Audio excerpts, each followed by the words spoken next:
Is public to be heard? Is there any public to be heard? Yes, Jim.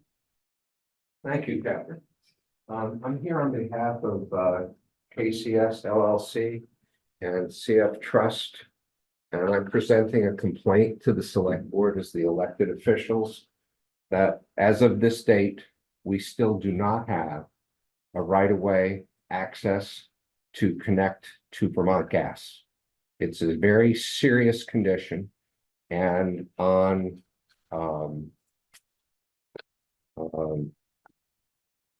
I think it was December 12th, there was a very skillfully written. Jill, I will tell you, because we know that if you have, presented the information to us, we've heard from VGS's attorney, and at that point, we went attorney to attorney. They had a very productive meeting, as I understand. Jim was there, he knows. He was there. I And was not at the meeting despite the sarcasm of the town administrator. I was waiting for a tractor trailer truck and a 60,000-pound machine with a hammer on it to be delivered on my own property. And the town administrator, in 2 instances, acted in an unbecoming way. And that's part of the complaint that I have with the town of Jericho, in that personnel do not appear to be supervised, don't have appropriate respect for citizens, and certainly don't treat their positions of authority in a graceful, with positive demeanor. And I'd like to interrupt you, Catherine. This is a letter from counsel for an international energy company I got that. confirming that what Joe said 2 meetings ago, that the attempt to restrict our access to natural gas, which is the only one in the town of Jericho, in the midst of these weather conditions, is in fact without basis legally, and that there's statutory authorities for whatever the issues are that the town of Jericho has. So here we sit 3 months from when this was initiated.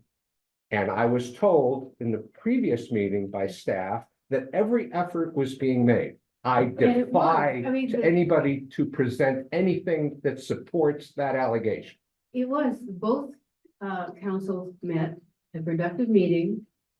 And it's the VGS and the town are working out our issues, and right now you should be able just to take what you've got and get connected.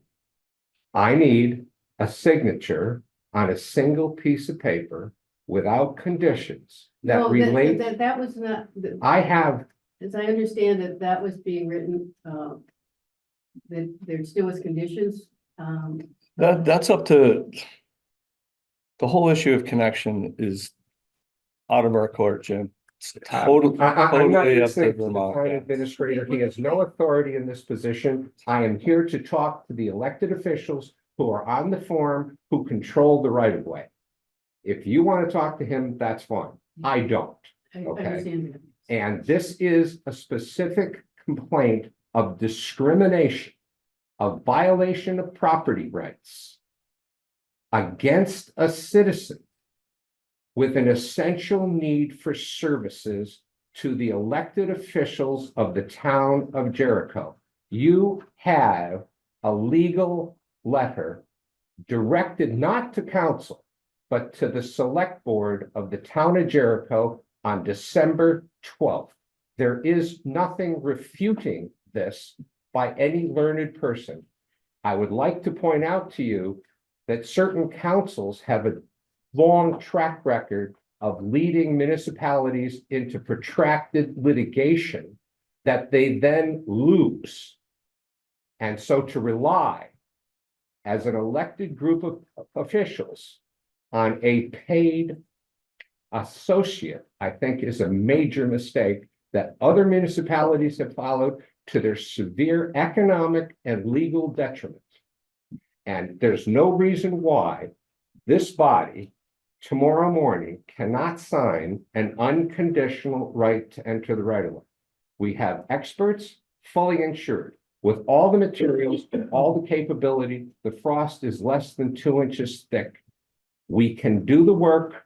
But Vermont Gas is an international energy company, and they're not going to enter the right of way with a precondition that they agree to move a 2-mile long natural gas line in order to provide us with service. That's manipulation, and it's an attempt to defraud Vermont Gas. That has been discussed. I don't care what's happened, It- Catherine. I want an approval Yes. from this board, who's the only person that has authority. Council does not have authority, town administrator does not have authority, but this board does in fact have the authority to grant a right to enter the right of way. And that's what needs to happen, and it needs to happen yesterday, because the window of weather is about to close. Yes. And the harm and the adverse consequences to this community as a result of the process that has been followed, which is not a process at all. It's independent actions by people without the qualifications and background to even be involved in the discussion. The engineer was not present at that meeting, and he has signed 2 permits for us to enter the right of way, but they're not in the name of Vermont Gas, so Vermont Gas will not enter the right of way. Thank you, Jim. All right, and I have some evidence to give you. This is the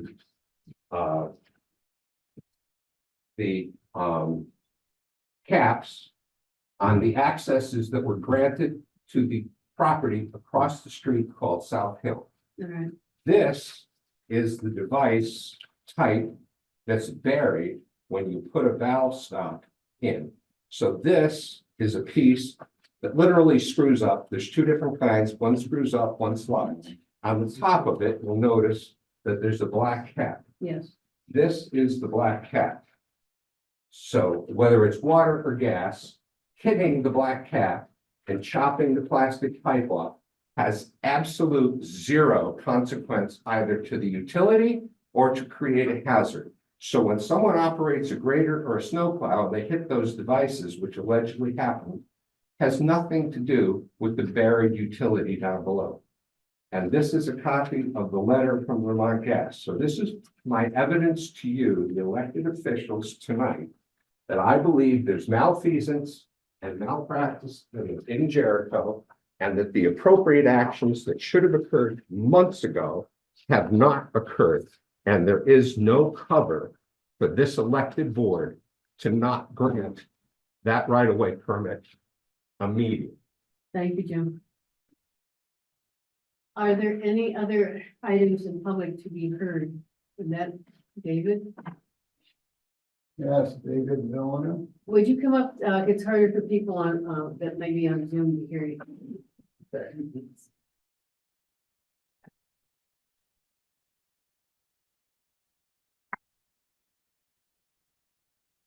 First, if I could make a remark, and maybe I just heard what's going on here, and can someone here on the select board tell me why you can't get hooked up to gas? I'm just inquisitive. Is that appropriate? Can I ask that question? It's a long story. There was some issues with the grader hitting one of the caps. And they were concerned about whether it would impact the town employees. And that was one of the issues. And they found out that the pipe was not exactly where it was supposed to be in terms of what the Vermont Gas laid down was not where it was supposed to be. So it's been back and forth. Unfortunately, Jim, his complaint is that he has a conditional permit, and Vermont Gas doesn't like the conditions, so that's why we have to deal with the Vermont Gas lawyer to work that out. Doesn't that line go up through to the range and all the other people there? Don't Yeah, everyone else got gas? it wandered is what happened. You know, it was where it was supposed to be in one spot and then it wandered, but we have talked to the Vermont Gas and that is being worked out as we speak. But you're right. But everybody else can get gas with the pipe wandering in the road. We've been trying to get Jim, because nobody wants those buildings to be damage because of the COVID. Well, whatever, it just Whatever. sounds awful. It is, awful. I I mean, everybbe feels it's awful. I mean, there's no question. I'm here to just try to make, get on the agenda to meet with the select board. And what would this be about? I want to talk about driveways and roads. Freedom of information law. And I'd like to talk about, some of the personnel that work for the town. We can put you on an agenda item to talk about roads and things like that, driveway, but that's what we can do. I mean, Yeah, I tried to get on numerous times and been, but it won't be an executive session. so I can talk about personnel and, the things at a regular meeting too. I mean, it It all might depends. require two, I'm just here to ask. Probably not. We have, that I'm not sure of. It would not be, you know, if you have a complaint and, you know, that's public information as well. Pardon me? If it's My about- ears aren't good. I worked in a sawmill, Yeah. I'm sorry. I said if you have a complaint that would be public, you could do it in public information. I mean, that is, you know, within, So I can bring that up at the meeting, talking about personnel. yes. Okay, You just need to ask to get on the agenda and. I'm asking right now, that's what my Oh, not purpose this is here. agenda, no. No, I'm not this one. I'm asking to be put on an Okay, agenda. I've been turned down in the past. okay, I don't want it to necessarily be this one. I'm sure it's booked. yeah. Yeah, we'll see there's a lot scheduled in January, but we'll see what what we can work out. So you will get back to me that I Yes. will have a right to meet with you at some Yes, point. You do have the right to meet. Yes. Okay, thank you very much. Actually, David, if we do get back to you, can you have a little more details on Yes. what you actually want to discuss, so we're prepared a little bit? Yeah, when, you know, When we get back to you. Yeah, we we'll get get back- back to you, whoever, whether it's staff, whatever contacts you, to get on the agenda, you can provide staff with a little more outline of the items. So we can somehow prepare.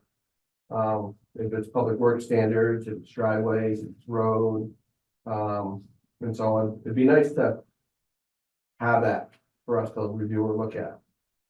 I will give you a little more detail. Thank you. It won't be the whole presentation, but I'll give you some things Yep. that'll tell you where to yeah, that would look be and helpful. for what you I'm because you talking have no about.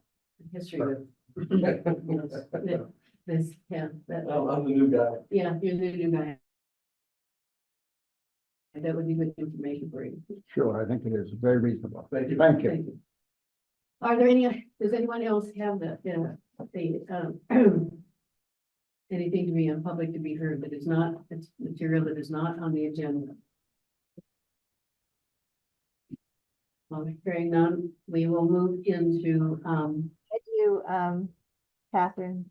oh, okay, It's- sorry. It's Maria. All right, Maria, what is your item that is not on the agenda? I just wanted to take a moment to come before the select board and as a representative of the DEI committee and officially invite the select board to attend an event that we're hosting in conjunction with MMUUF at their barn on Sunday, January 14th at 3 p.m. And it's an event to bring together residents of Jericho and surrounding neighborhoods to say that to denounce hate and to say that we stand in solidarity and love with those that are affected by hate in our state and across the nation. So we're bringing together people to share music and poems and readings and just wanted to officially invite the select board and let you know that it's happening. So what time was it again, Maria? It's going to be Sunday. It's actually the weekend of MLK weekend, so it was timed, you know, thinking with that in mind. And so it's Sunday, January 14th at 3 p.m. There is a link on our DEI. There's an announcement on the DEI committee page, and there's also a Facebook event page too. Well, thank you for your invitation. Thank you. Hope to see some of you there. There seems to be a lot, because there's a energy event that afternoon as well. So it was a very busy day. That's for sure. All right. You all take Thank- care. Thank you. Is there any other public to be heard? Anybody else? Anybody online? No online? Okay. All right, hearing none, we're gonna move on to review and consider appointing Steve Mattera to the Development Review Board with a term expiring in 2026. And is he here? Yes, Yeah. Steve's right here. Steve, can you come have a seat? I thought, well, I did, you know, somebody I did recognize, so I figured it'd be. So we always start with something very simple. So tell us a little bit about yourself and why you're interested in serving on the DRB. Well, thank you for having me, and I appreciate all the work that you folks do for us. I'm retired from technology.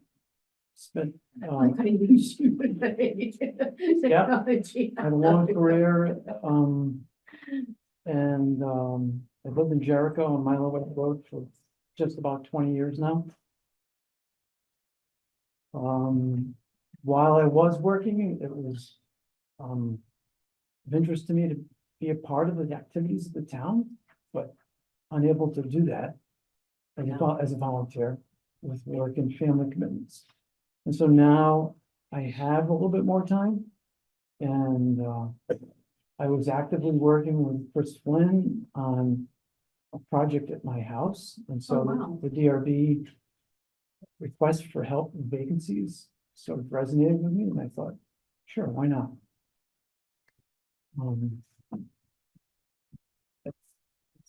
That's the short version, yeah. Okay.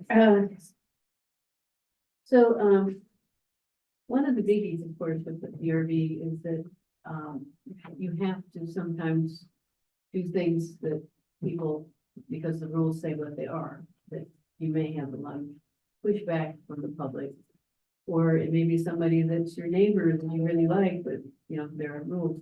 So are you comfortable, or do you feel you can go ahead and be able to follow the rules under those difficult circumstances? Because they have, something Sure. more difficult times like that. Yeah, I think so. I have experience in my past being a technology auditor. So if you're familiar with anything like that, you're typically asked to go in and you're perceived by the company that's being audited as an adversary, but really you're not. And you're there to interpret or look for things that are matching to a standard. So in many ways, it's like what the DRB is asked to do. As I understand it, there's a set of regulations that have been established by the town, and you're applying those regulations to what's in front of you. So, yes, I think I could do it. I've done it in the past. Well, thank you. I mean, that's a very interesting correlation. Other questions for Steve?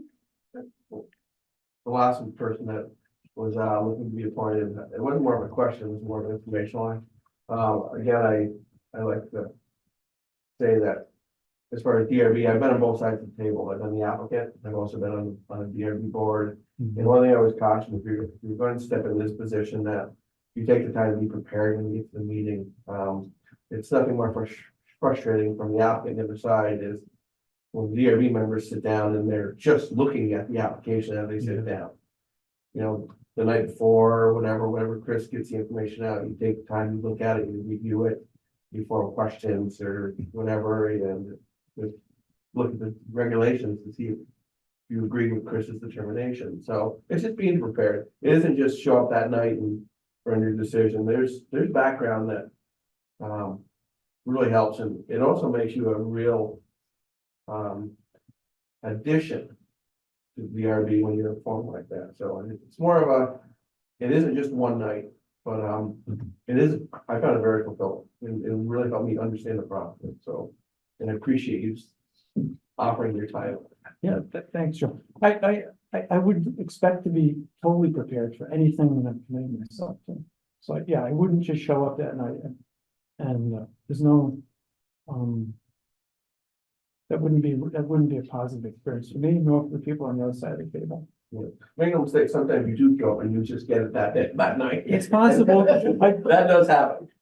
My sense is Chris has done a really good job in setting up a process or a system in which he's somehow got these things into a ballpark. He's vetted them in some ways, and he's eliminated a lot of the chaff from what people need to look at and zero in on. And at least that was my understanding when I first thought about it. Do you have any questions? I don't have any questions. Well, then we can have a motion. I'd like to make a motion to appoint Steve Mattera to the DRB for 2024. With a term expiring in, 2026. Okay. With term expiring in 2026. that's what you said. Yeah. I'll second that. All in favor? All in favor, say aye. Aye. Thank you very much for attending this meeting. And before you started, I should have let people know that there are some changes to the agenda. Yes, thank you, Catherine. The Board of Abatement request is, pushed behind the Underhill Jericho Fire Department budget presentation. And unfortunately, Colleen, from the Essex Rescue is ill and will not be here tonight, so that will be postponed until the 18th. So now, we're going to ask, because I saw the board come in, that we have a joint meeting with the Underhill Select Board to hear the presentation of Matt Champlin and his the UJFD practices. Want to come up, or Yeah, come on up. we can make more chairs? Yeah, we got three of another. Because you have to sign in tonight. You do, you have to call our side of the meeting to order. Right. So you got enough chairs there, Dan? Yeah. At least Brad, you good there? I'm okay here. Want us to take the- Yeah, that'd be fine. We want to sit next in that black chair next to you. I think you can do this one, and then you can do that one. Need some space for you, sorry about that. Or Wherever you want me. I'll go around. Bob, you want to slide in there? Yes, that'd be great. She'll keep me out of the straight and narrow. Yeah. You're right. Pretty good yourself. Good, thank you. We found our way. Oh, good. That's actually what bread comes for us. Oh, yeah. I make good cooking for me. There you go. a long way, I'll keep them under help. It is. We just follow the city lights. We don't have those fancy things. Oh, yeah, well.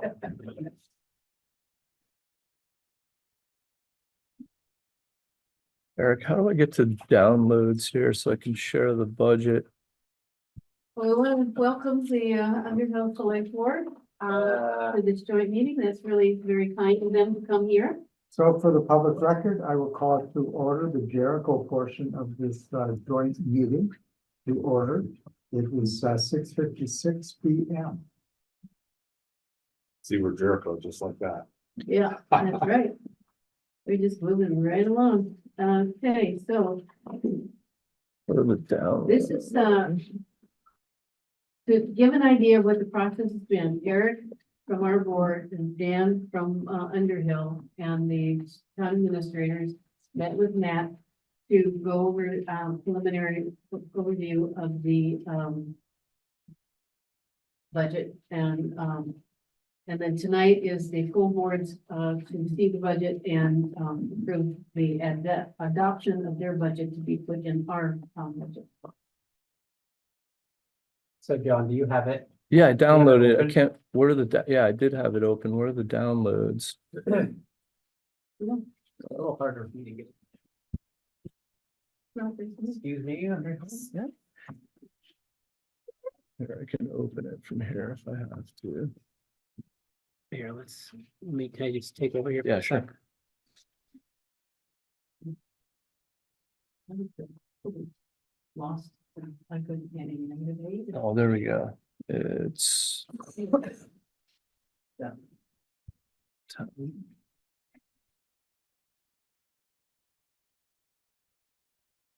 Let's plug it. I'm not seeing it. It would be PDF file. Might be under downloads or up on the left, Oh, yeah, there we go. or yeah, either place. There we go. Select board package. And then, Thanks. There you go. and then then we gotta go to Zoom. Yeah. Yeah, let me just take over the mouse for a second, go to Zoom. And then share. Share screen, There is it it that is. one? Yep. Perfect. Thank you.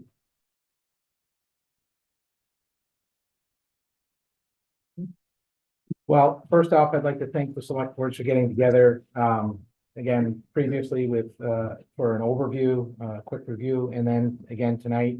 I know it's a little more difficult for you guys to do this, but, it certainly makes, everybody on the same page, and we're all hearing the same thing at the same time. So again, I appreciate the efforts of the select boards to do this. We'll start off, the presentation with our call volume numbers. This is not a calendar year. This is for the fiscal year. So we had 633 calls, and you see the breakout there. The majority of our calls nowadays are certainly EMS calls. By far and away the greatest volume of calls that we have in both communities. Are there any questions on call volume?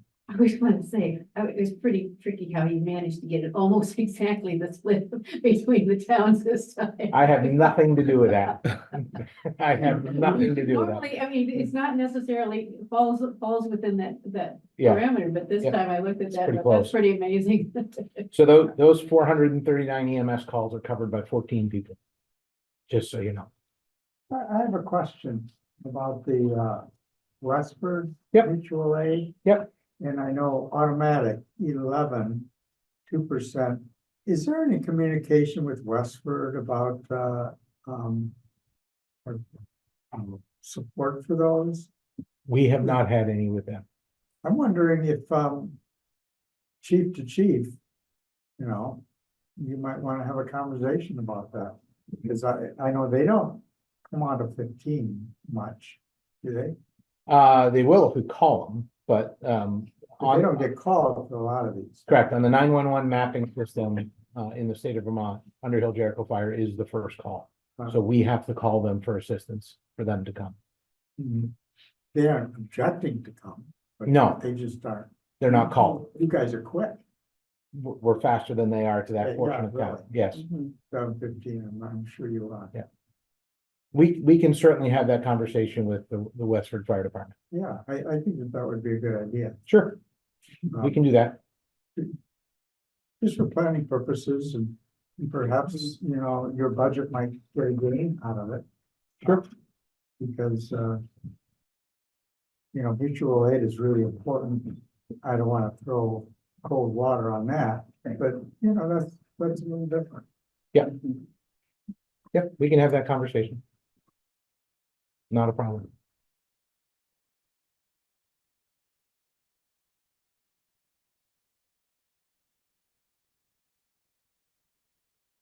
Any other questions on call volume? I think one of the questions that we had was, under mutual aid, when it talks about mutual aid, how many of those are we receive mutual aid to our communities, or did we offer 17 times? Did we send equipment out for mutual aid to this various other, towns type of thing? So was it we gave it or received it, type of thing for the mutual aid? So we gave mutual aid 17 times. We were called into Essex and Williston, Winooski, when Winooski had the big fire. The multiple buildings, we were actually called in to support them there. Richmond, Cambridge, and the two mutual aid calls in Westford. I don't have a number of times, how many times we called for mutual aid. I don't have that number right at the top of my head, but I've never had a fire department when we've called for mutual aid, any one of the ones listed on here. I've never had anybody say, no, we're not coming. They always come with what they have, with what we ask for. And we get phenomenal support from everybody that we call.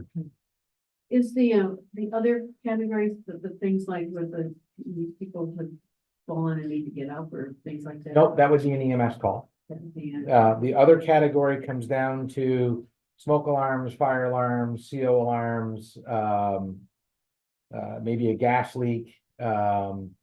Hey, I smell something funny. Can you come check it out? Hey, I see smoke in this area of town. I think you ought to go look. It's all those types of calls. Yeah, but that's a lot, 117. So, other. Uh-huh. It certainly is. But, when somebody dials 911, they obviously understand, we quite often get there and we like, well, I didn't want the whole fire department. It's like, well, you dial 911. Yeah. And if you call me on my personal phone and say, hey, I'd like you to come, you're still gonna get the whole fire department because, we don't know what we're gonna get. We don't know what we're gonna have when we get there, and we certainly don't want to delay in response. So. Okay. So the next page just goes into our budget report and request. So I'll give you the highlights of the 22-23 budget report. Ultimately, we ended up the year $49,000 under budget, a little over $49,000 under budget. Approximately 46,000 of that is based upon not having 2 full-time staff for the full year. And when we did have a second person for a part of the year, they didn't take the medical benefits. So if they had been here and taken medical benefits, we would have been about $3,000 under budget.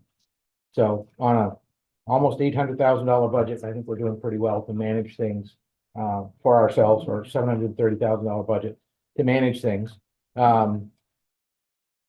We have not taken that $49,000 and moved it to reserves. I would like to propose, and we can do this in a separate discussion than tonight. But what we would like to do with that money is we have a quote for $30,000 to repair the roof on the Underhill station. That roof, when it was installed, had a defect in the installation of it. There was something wrong with the die machine, and there's a pock mark about every 12 inches on every panel that is rusting. And the $30,000 quote is to remove that rust and paint that roof. And if we don't do anything, it's probably going to be about $250,000 later on to replace the roof. So I'd like to fix it now at 30, using some of the underspend from last year's budget to be able to do that, because I don't have $30,000 in a roof repair fund anywhere to go do that. So in the budget, it talks about a planned 93,183 transfer from reserves. yes, Did that happen? That reserve transfer? yes. So it's not planned, it's actual. Yeah, so the actual was 107,804. Because during the year, the department voted to use some additional money from the reserve funds to purchase a cardiac monitor. Okay. Cardiac monitor goes for about, I wish Colleen was here, she'd have a more accurate number, but what I remember is anywhere between $40,000 and $50,000 for a brand new cardiac monitor. We got a hold of one, or had a quote for one, refurbished with a 5-year warranty for $15,000, just under. So we made the decision to purchase that. That device has already saved several lives in town. So Excellent. that's why there was additional reserve funds transferred beyond the budget, the planned budget amount. We went to 107. We transferred 14 something, just under 50. Okay. So, but that transfer Okay. did happen. Okay, thank you. Yep. And that was a transfer into the budget from reserve to offset the cost to the communities. And that was the remainder of the full-time, the majority of that was the remainder of the full-time reserve to get us down to a reasonable number under full-time reserve, because we had been very high in the past, above $100,000 in that, and we brought that all back in to offset. We didn't need that much money in the full-time payroll reserve. And is that reserve separate than the capital Yes, plan? So there's two reserve funds. there's a bunch, each one of those line items on the reserve sheet is its own reserve. Thank you. So going back to the $49,000 underspend and the 30 and taking 30 of that to do the roofs, the rest of it we would leave in our checking account per se. Our checking account is at the start of the year was down to about $120,000. In previous select board meetings with both select boards, I've had a number tossed out that you want between 15 and 20% of your budget in a rainy day fund sort of thing, right? A ready cash, be able to use it for stuff. And if you look at our budget, that's anywhere between $150,000 and $180,000. So we would go up with the 50,000, but take 30,000 back. We'd be closer to the 15% left in the checking account for unplanned, unanticipated expenses. So as long as everybody's good with that, I don't necessarily need an approval vote from the select boards, but I'm not gonna go take $30,000 of money and just go spend it without that we hadn't ever communicated before. That would be our plan to do that in the spring. Contractor's ready to go. We would sign the contract with them to go do that and pre-purchase the materials and get that done. Any questions? So I'll run down through real quick some of the highlights. Miscellaneous income, the majority of the miscellaneous income, as explained, was for a repeater that got hit by lightning. And we had an insurance claim on that. We did get donations. We had the 14,000 from reserves.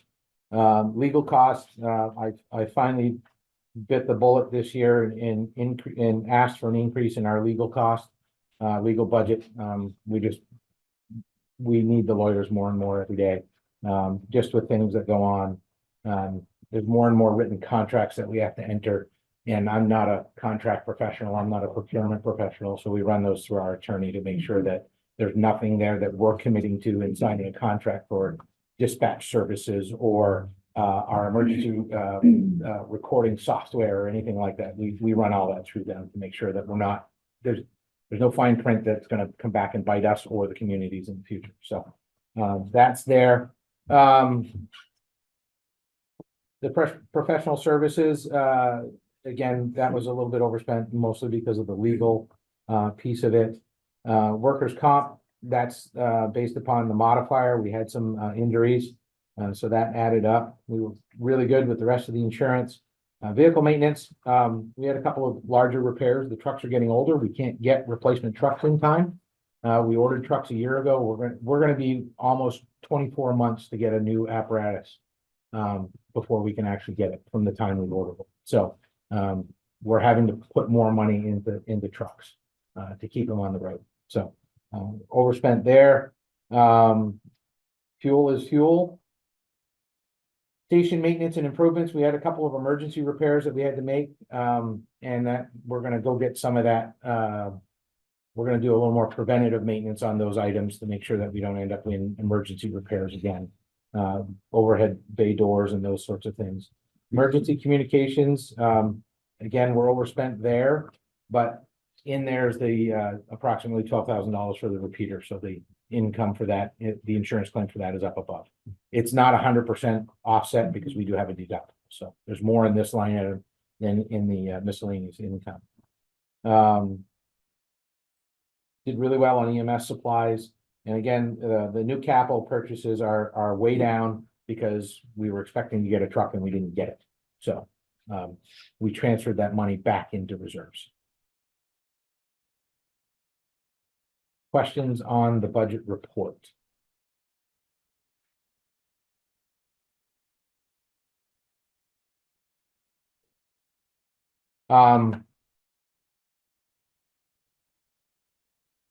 So yeah, we talked about capital expenses. I'll try not to cover them. If you want, we can go through the reserve accounts next. Again, you can see the reserve account and these, dollar number figures add up.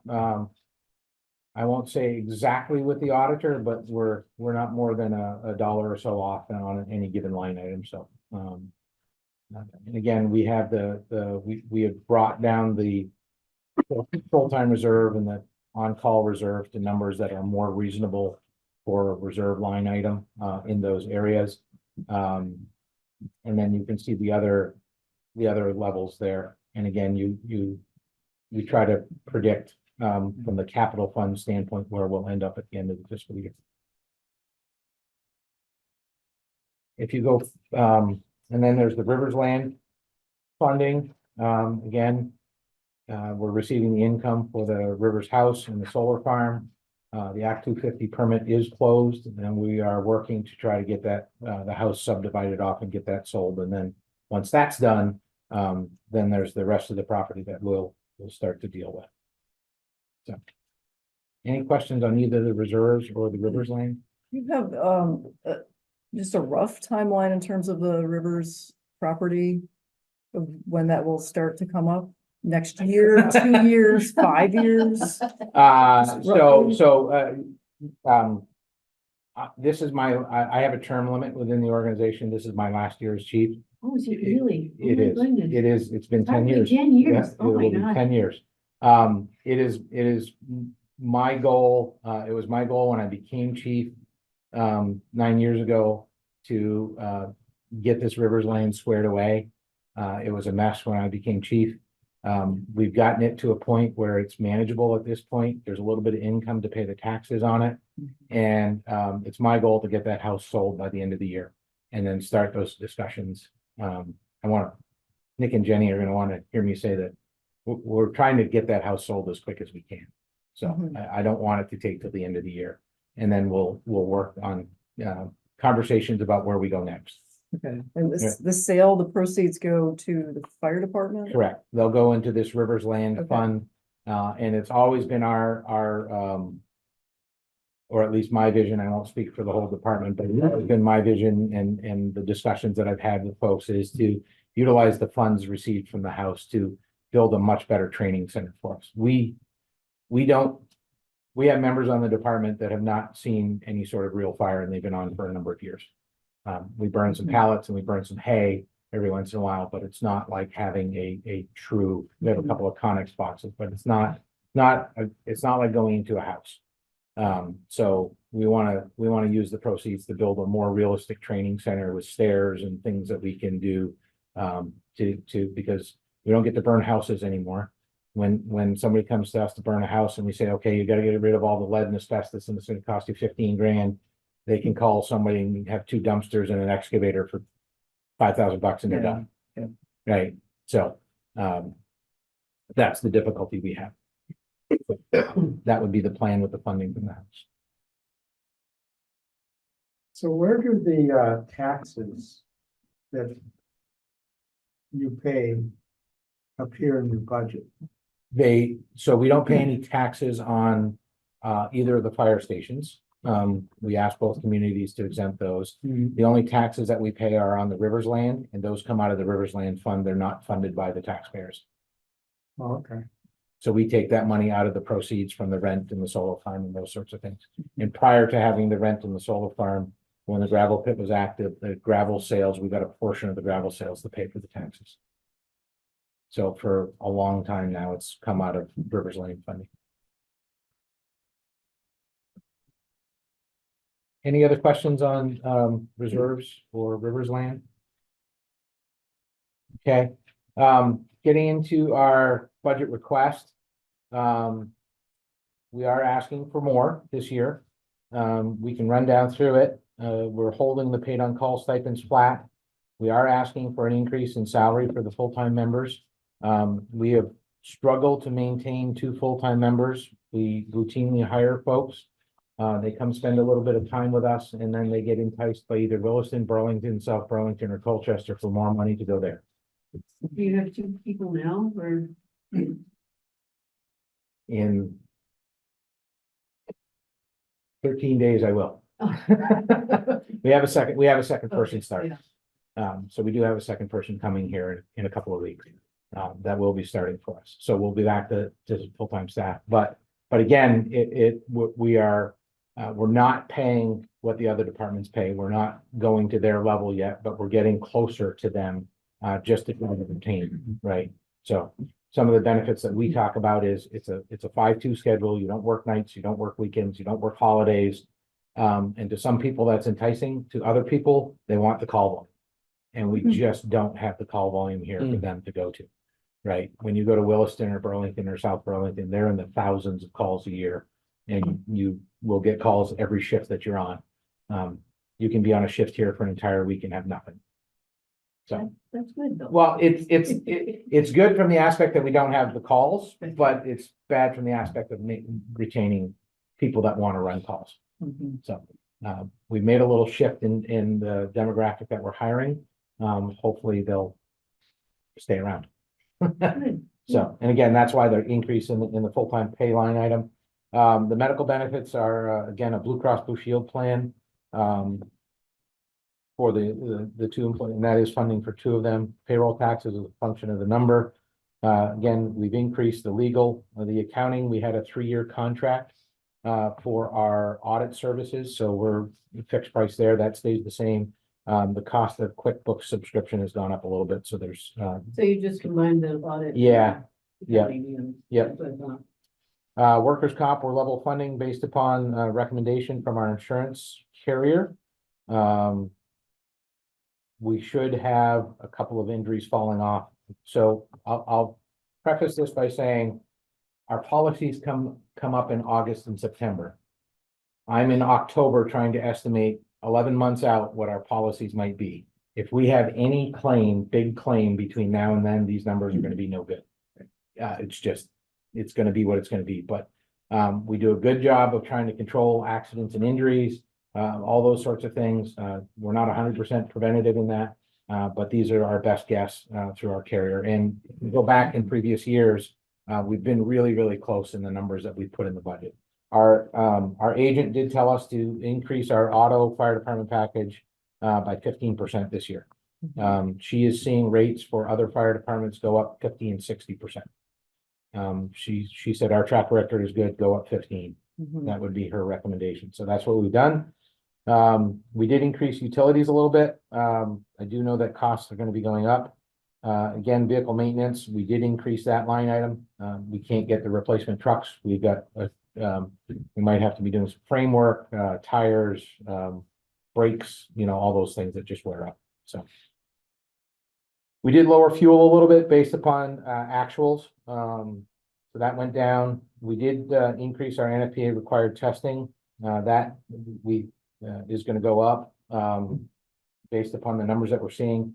We are working within the Chittenden County Chiefs organization to have a number of departments. I think it's 9 or 10 of departments are going to have gone out to bid with a couple of different suppliers, all of us together, to try to get a volume discount. We'll see how that works out. We're hoping that pays some benefits and might be able to hold costs a little bit, but we're working through that. So that is in process. Level funded the station maintenance with an asterisk there. We did increase cost of firefighter safety equipment a little bit. Emergency communications is going up. Our new estimate from Shelburne Dispatch is now $24,000 instead of around 18. So it's gone up. They are dispatching for more people. They're having to pay their dispatchers more to hang on to them. Their costs have gone up. So the quote went up. So we did increase a little bit. New equipment and hose. We had a significant amount of LDH hose fail in our hose test last year. Or actually this year. And the hose is getting aged. So we're anticipating need to replace more of it. We don't replace it just because we replace it when they tell us it's no good. Goes through a test, doesn't pass the test, we say, okay, we're gonna replace. Physicals going up, cost there has gone up. Fire prevention member training, to put a person through an EMS class right now is about $1,200. So that cost has gone up from about $800. So we did increase that line item a little bit. Awards and appreciation, we did increase. And then office expense, we increased, we had to get a new copier contract. The contract for our fire department software went up from where we were before. We did switch software packages because the one we had was gonna go to like $30,000, and the one we're on is somewhere around 15 or 16,000 a year, up from about 8,000 a year. So again, there's some cost there, and that's a piece of software that we have to be able to fill out our federal what's called NFIRS reports. And we have to do that to be eligible for grants and those sorts of things. So, it's a piece of software we have to have. The capital payments go up to 182,798, and I think I did provide a breakdown of that. So the capital payments are a third installment on our thermal imaging cameras of almost 10,000. What page would we go to look at this? The capital plan. It's the in the package I gave you, it's in the first set of. Last page on your pack. Last yeah. page. Yeah.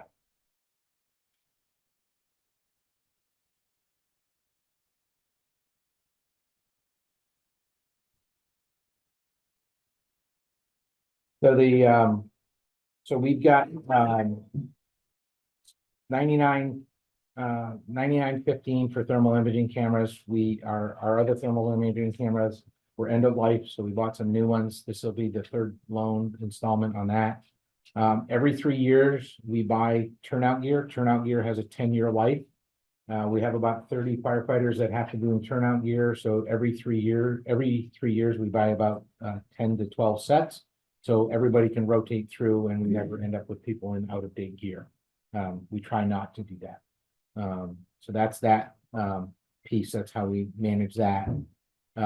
We have the battery powered extrication tools. That's a fourth loan payment on that. And then there's a fifth installment on our engine 2, which is sitting up in Jericho. That's the pumper tanker that sits up there. And then there's a $50,000 down payment on a new engine. I'm sorry.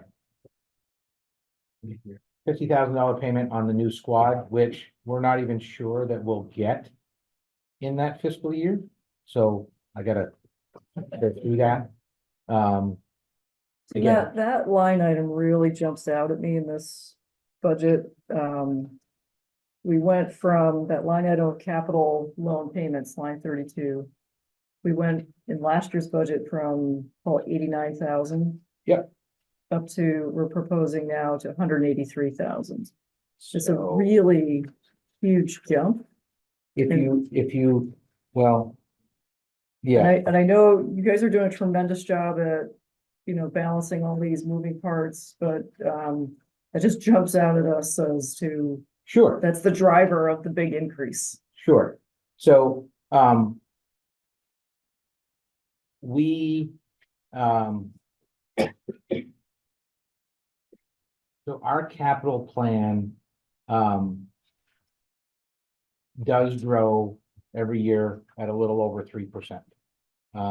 We're keeping our trucks for anywhere between 20 and 25 years. Most fire departments are replacing that at 10 to 12. Trucks that used to cost 350,000 and now almost 900,000. The capital plan has grown significantly. We never had SCBA's during my term as chief. We never had SCBA's in the capital plan. We never had radios in the capital plan. SCBA's are a $500,000 purchase. So at about Tell me what again, an S. that's our self-contained breathing apparatus. That's what we wear to go into a fire. That's what protects us. So those last about 15 years, and then you have to change them out. I'm estimating that the next purchase of that is going to be anywhere between 550 and 650,000. So part of this capital plan, right, builds that reserve up, and then we draw that reserve down in the future. So what we're trying to do is not have our budget go like Right, this. exactly. I understand that it's a bigger increase this year. and the capital plan, the capital loan payments are a big increase. Again, we didn't get a truck that we wanted to get, that's now in this request and those sorts of things. So, again, Is there any way to extend the payment structure to match the life of whatever we're buying, if it's 15 years or 20 years? What we're thinking is that same thing that you are. How do we smooth out the highs and lows so it's a flatter trajectory? And Yeah.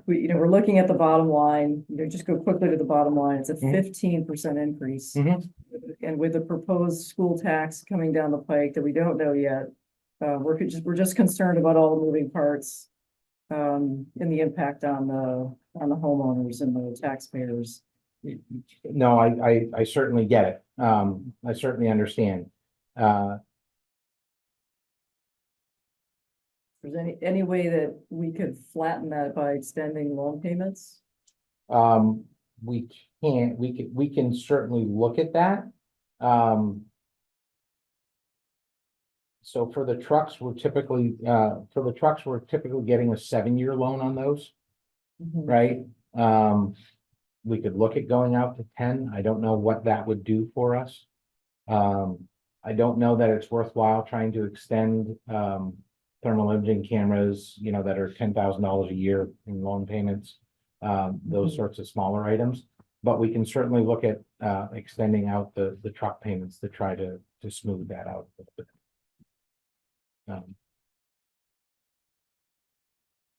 It's certainly something we can do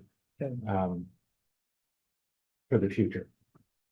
And I get it that the capital loan payments of,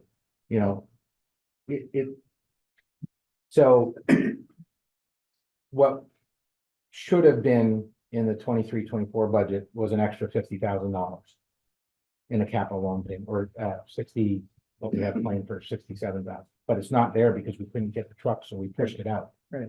So that's part of the reason why there's a significant jump in this year compared to last year. Right.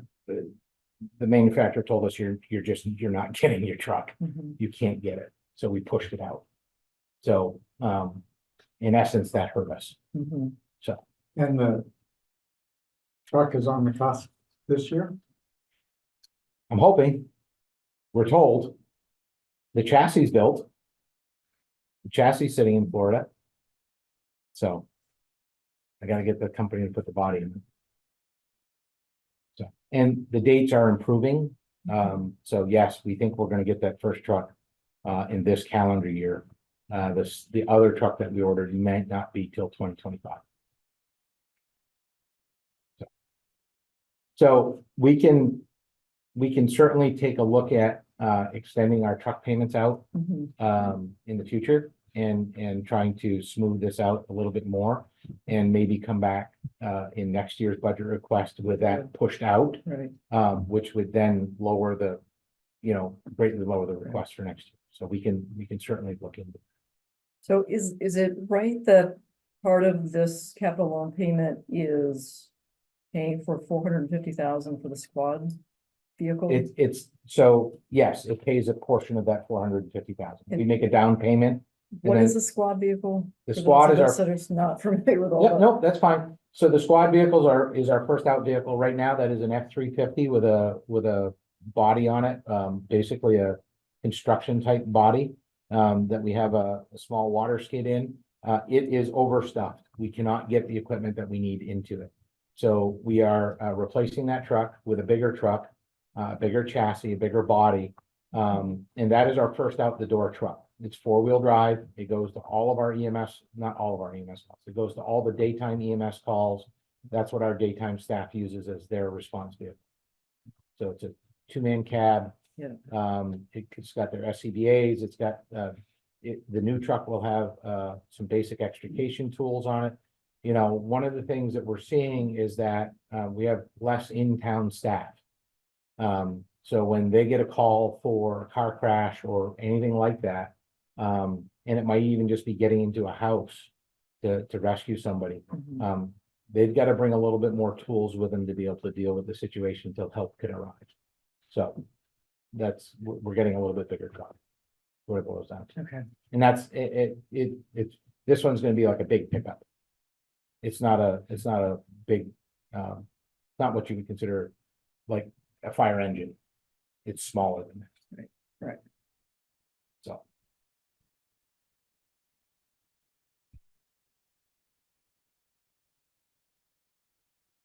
You can look at, the engine that we have planned, that we ordered at the same time is now 750,000. Mhm, The last one we bought, I want to say was a little under 4. mhm.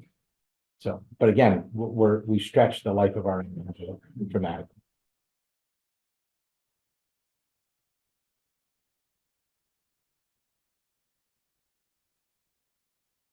So, yeah, there's things in the capital plan that have not been in there before, and that's part of the reason why the capital plan has gone up. What we did was, and we will continue to do this. The last 2 sets of SCBA's we got a grant for.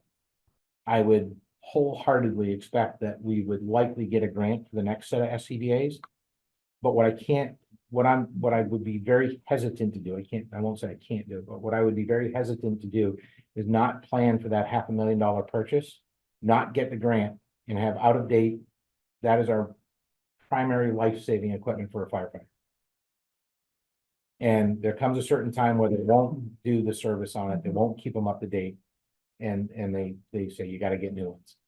Right. So, if we get the grant in the future, that'll be an expense that we don't have, and those will come off, right? That we won't have to ask for that capital money in the future. But that is in the 2032 timeframe is the time we're looking at that next CBA. So. And what we did is, as we got the grants, I started to build those into the capital plan for replacement in the distant future. Again, SCBA's are a 15-year deal.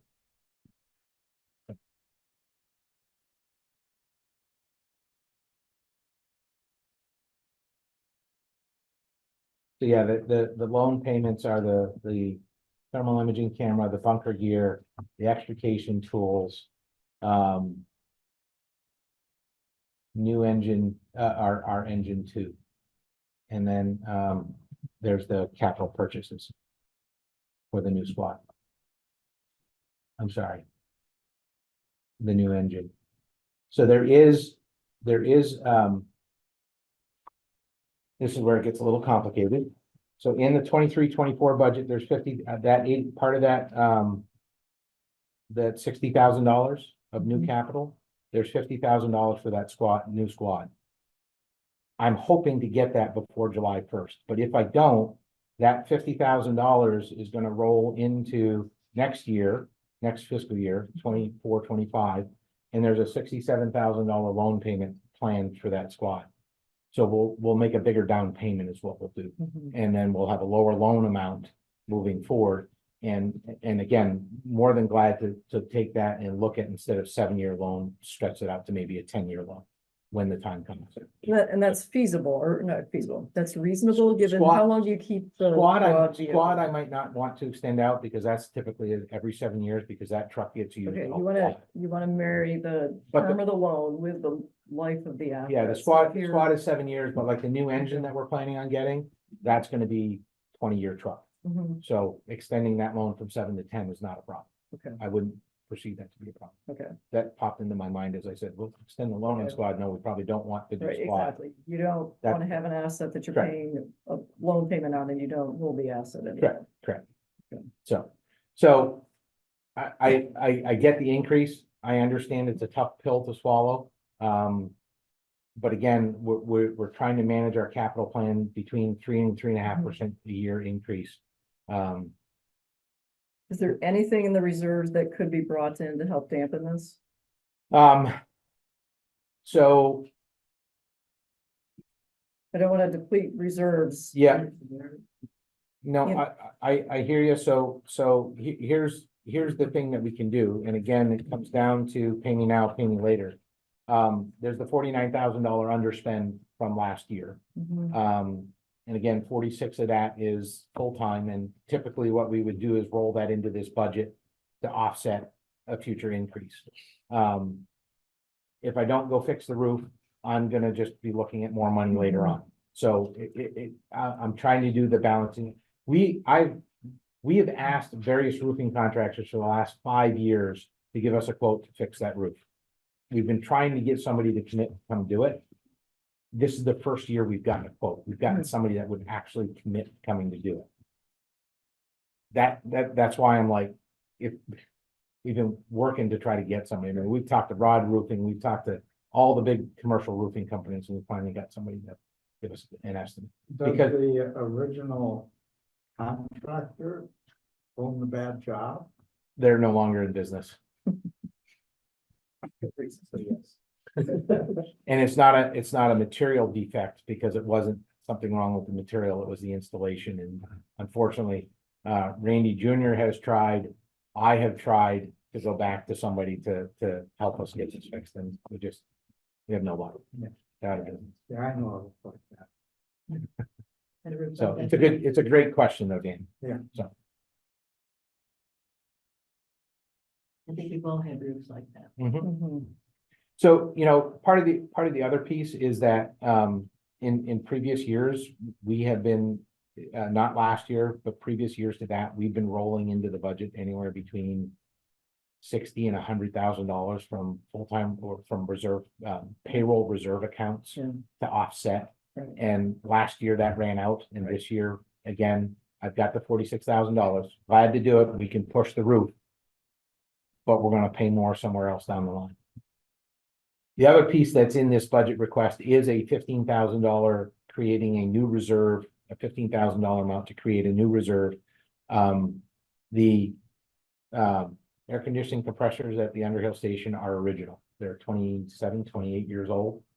Right, we're gonna have a problem. The well in Jericho, the casing is collapsing. We're having to replace a water filter about every week. Because it's filling with sand, so we have to do something with that, or else we're gonna foul the boiler. We're gonna fill all the water line, so that's an expensive piece. We've got a door, a man door on the station that the bottom of it is rusted off, so we've patched it, but we're gonna lose heat. So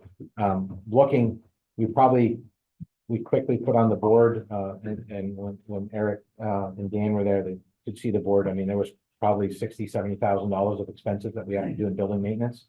I can contain some of that within the budget, but I can't contain it all. So rather than what I want to do is create a reserve account.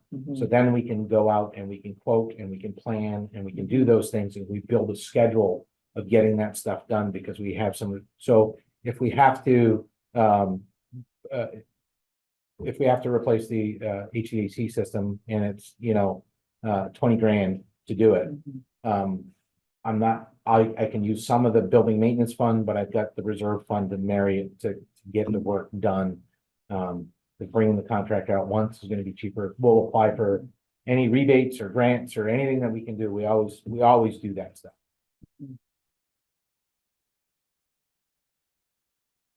There was one data point I had asked for. Do you want to share that? So for the So, people sure. listening.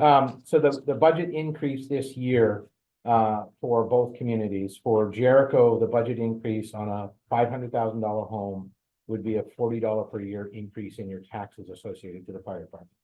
For Underhill, that number would be $37 a year on a $500,000 home. So that's what the budget increase would be.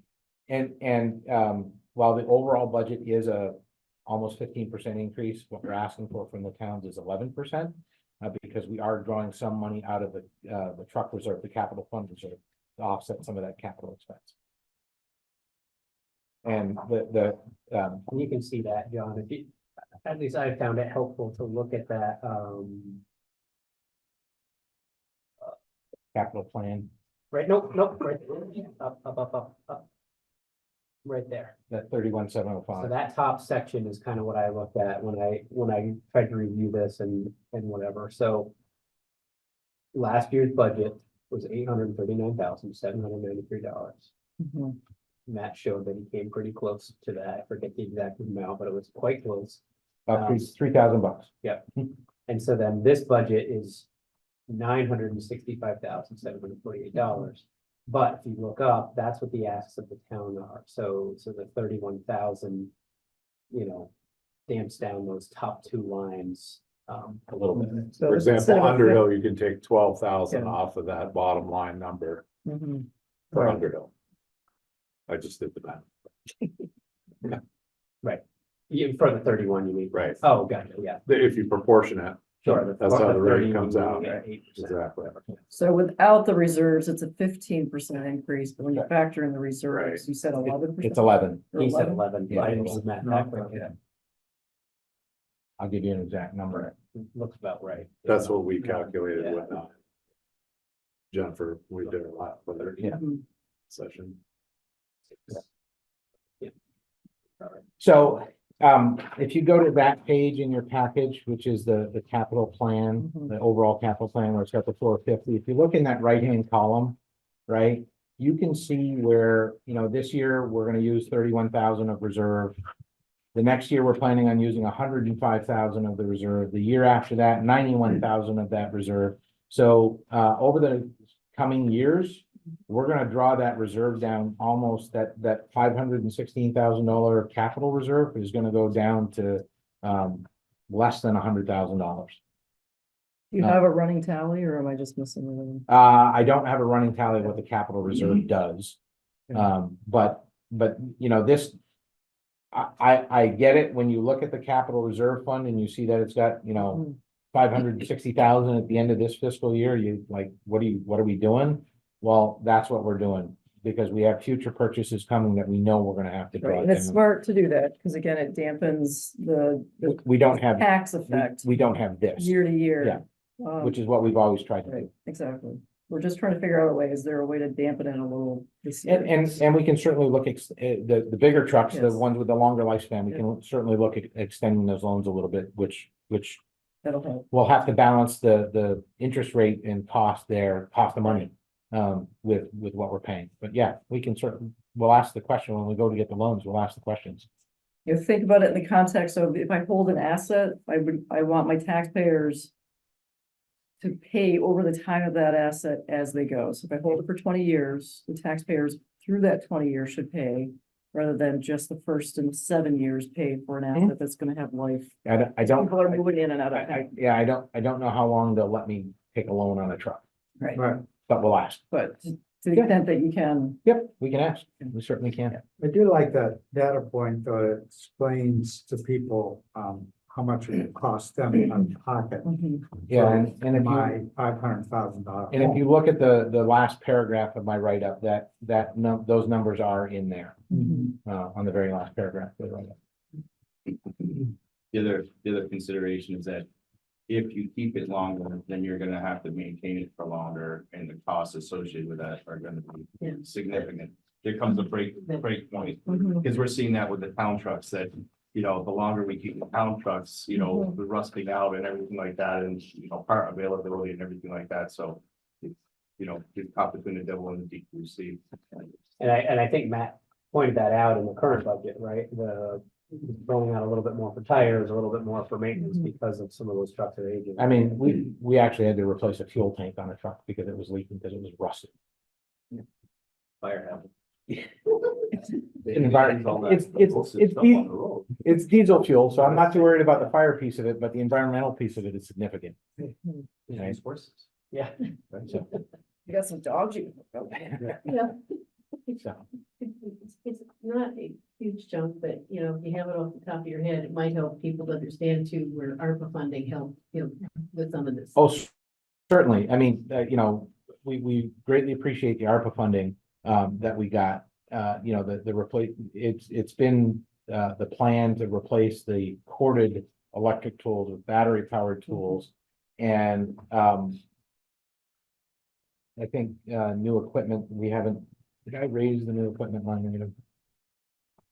But that would come into next. Yeah, so I raised the new equipment line item based upon hose, but I didn't raise it based upon any other new equipment, right? We don't need to buy the battery powered sawzalls, the battery powered fans. We got all that through the ARPA funding. So, you know, that was always the plan, to start to try to do those piecemeal.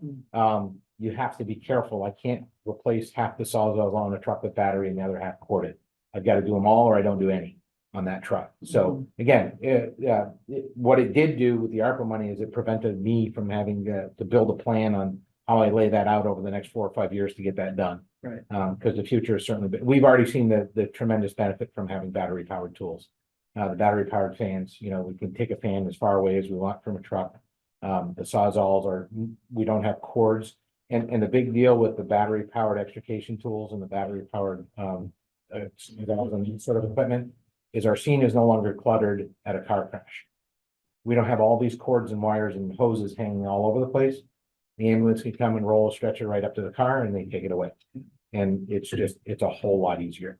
We don't have to move a bunch of stuff. So, yeah, that certainly was a big benefit. Yeah, there's 3 different things that we raised together. Yeah, radios, state police went digital. We couldn't hear them anymore, and that's important. You'd be amazed that when you're going to a car crash, what you can hear on the state police channel that we don't hear on the dispatch channel. Number of people involved, those sorts of things. So we're using that information to have a better scene picture. Yeah, I mean, when I first went and chatted with Matt, looking at that 839 to 965 it stings, especially when we're hearing about property, the state news about property tax and what that's looking like. But Dan and I met with Matt and I had a lot of similar thoughts, but I think he's done a good job with the budget, and I do think that our taxpayers will support it. I sure do wish it was not 15 or even 11%. But Last year we had a bigger percentage increase, and at the encouragement of both select boards, we did raise our pay rates for both our full-time and volunteer staff. But for a number of years before that, in Todd's term as chief and my term as chief, I think we've had 3 years where we've had a 0% increase, and everything beyond that has been no more than 4. So for almost 13 or 14 years here, we've really held a tight line. I've got older trucks, I've got an older building, inflation. I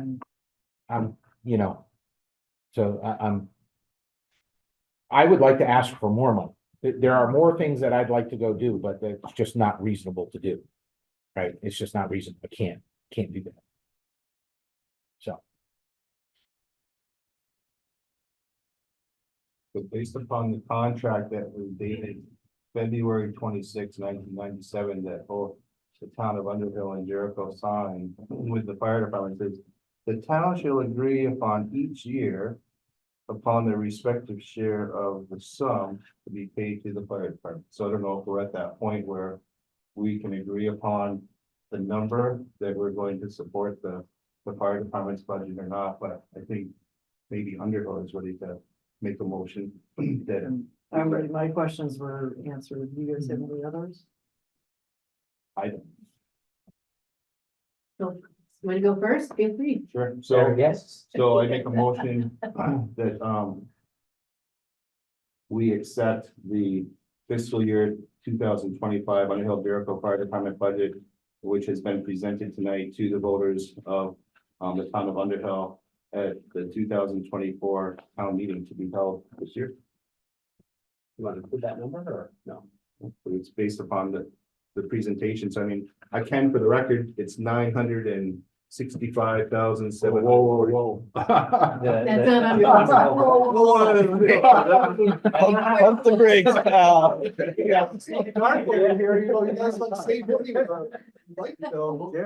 That's why you got the handsome man in the front row. 354,936. That's why you use. Yeah. That's right.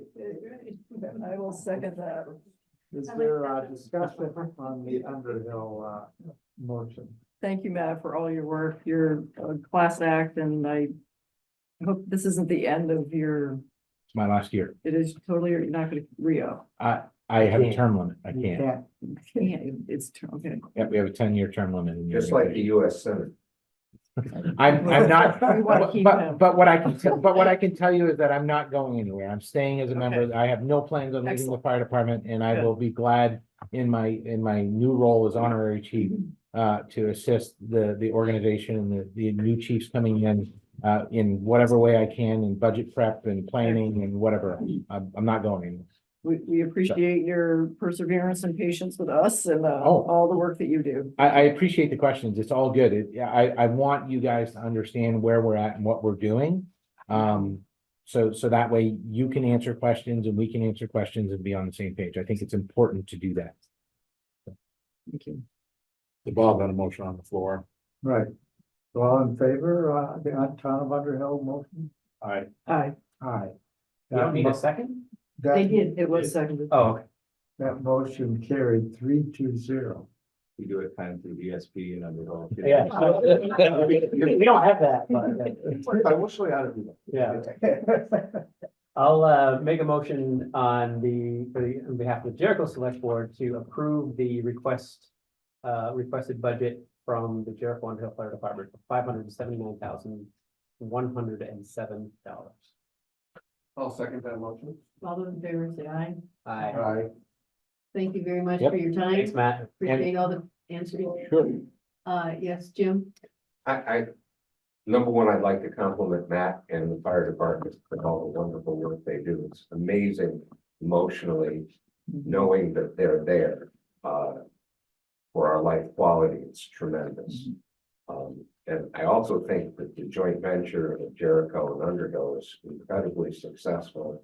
And I would just like to encourage the two select boards to look at three things.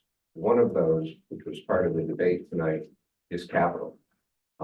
The towns do not have to pay the same rate of capital expense that the fire department does because it is a nonprofit, but considered a profit corporation in terms of its borrowing.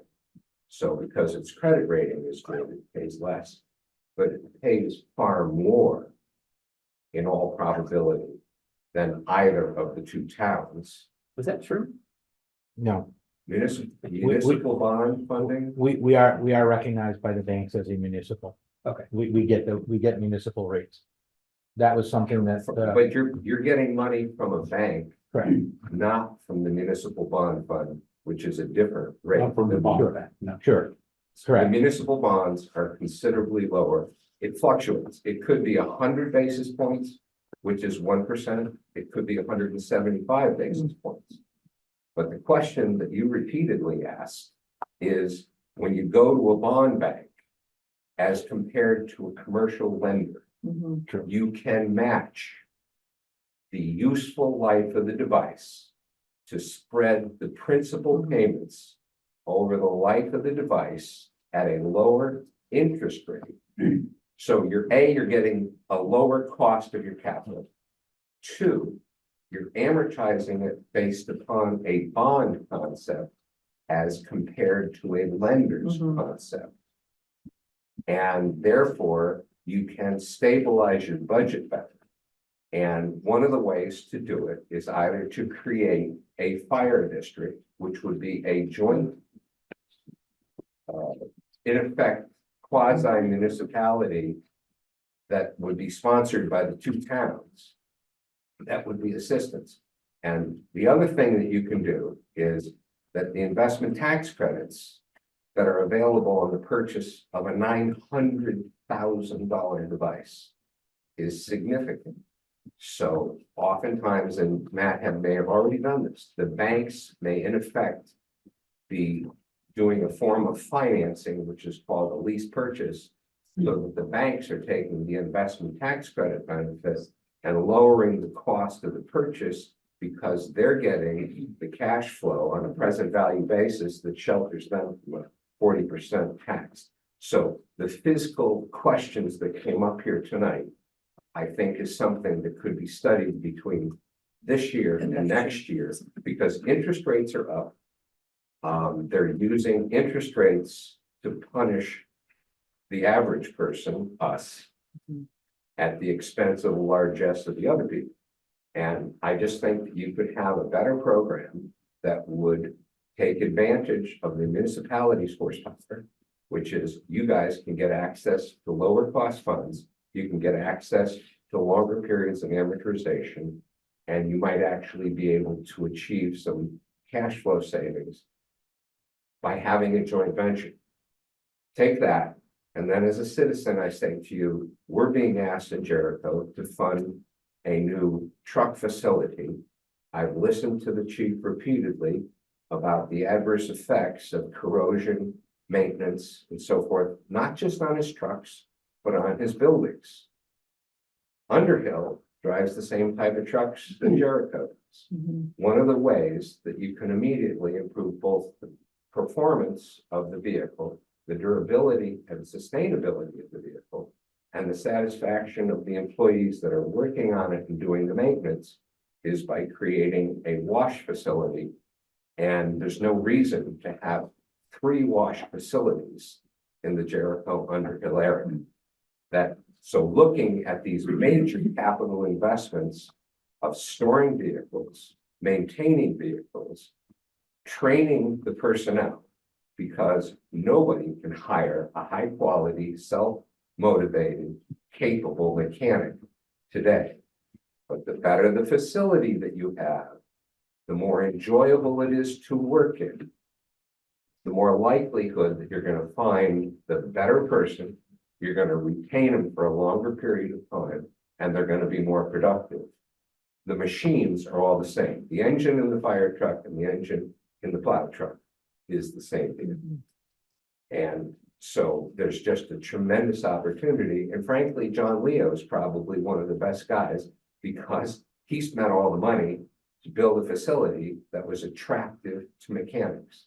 It also allowed 3 vehicles to be operated on, say, by one mechanic, because you're waiting for a part, you got to move the vehicle out, bring another vehicle in, and then switch them around. It takes a lot of time. So I think that the incredible quality of the relationship between Underhill and Jericho, as represented by the common entity, the fire department, could be extended to a lot more areas. And economic development, creativity, joint services, it's all here. Why aren't we using it in the other areas, and certainly using it in the areas of finance? And I know somebody that's got a CPA degree, and I suspect he probably could figure out a way to get a lower cost of capital, more reasonable maturation of the amortization, so that the burden of the expense matches the consumption of the function. And that's not meant to be critical at all. Good homework and feedback. I'm just thanking you for all these years, and now that Matt's leaving and I'm getting longer on the tooth, I had to say it. And Bob would probably cite me for some type of violation as a result of the I lose the ability to comprehend many things after 8 p.m. So you're in fun. I've seen you worse down in Barry. Right.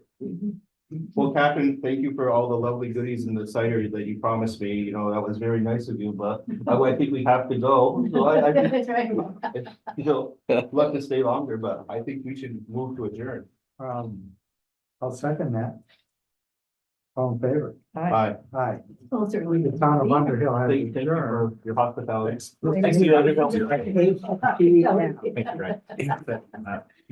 think it was meeting so that Right, my pleasure. Well, thank you so I'm not going anywhere. Thank goodness. I'll stay around. Very concerned there for a second. Amy's. But we have- We're gonna go meet again for an hour now, right? No, we're done. We have a public comment period and we're gonna continue the public comment period. Today's agenda is. Usually. I, Discussion. thanks, Dan. Yeah, thank you. Thank you. And take care. Yeah, thank you. Yeah.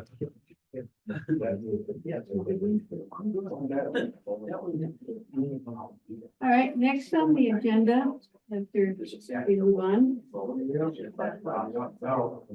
If we could move along.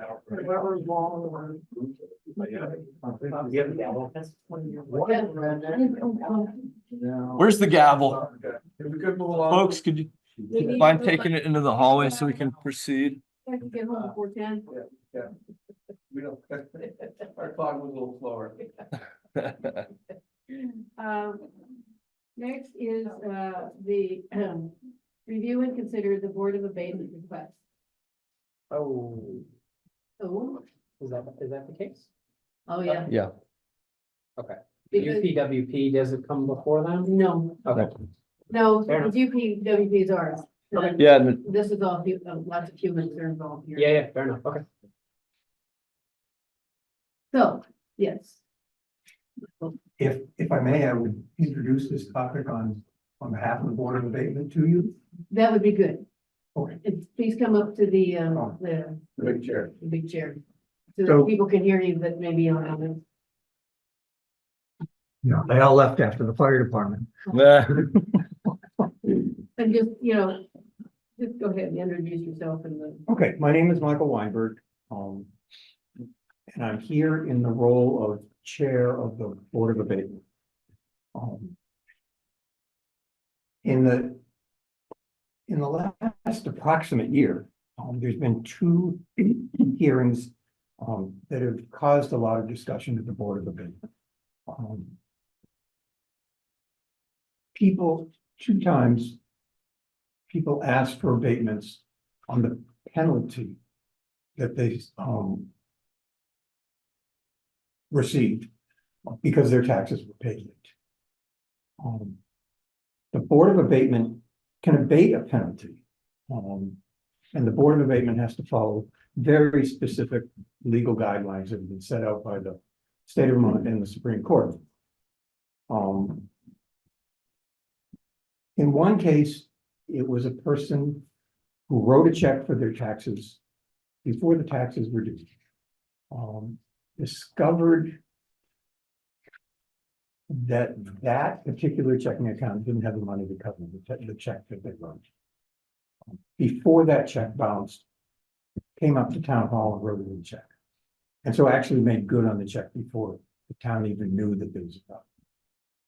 But the second check was written the day after, I believe it was the day after. The taxes were actually due. The second case was somebody who had their check in their mailbox before taxes were due. But the mail didn't get picked up. I mean, we know what's going on with mail in Jericho. In both cases, the Board of Abatement decided that it was not in the legal guidelines as we understand them to abate those penalties. Nobody's talking about interest. It's just talking about.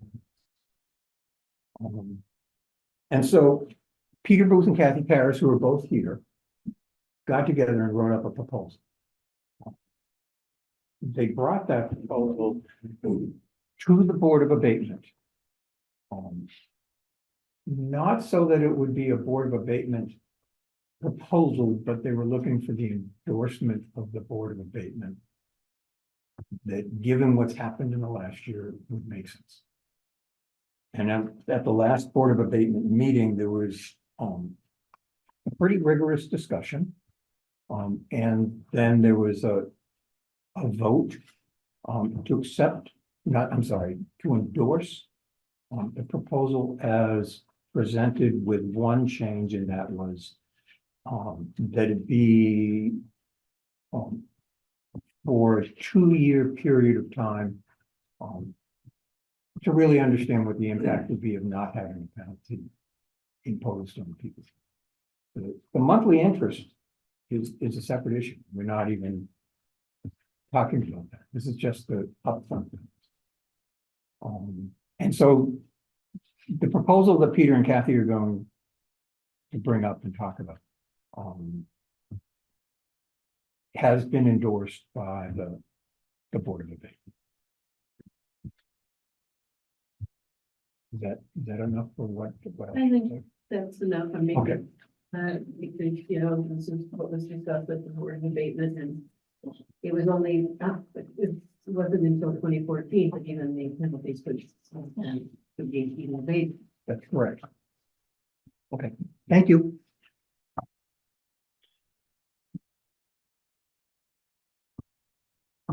So you come to the table, introduce yourselves.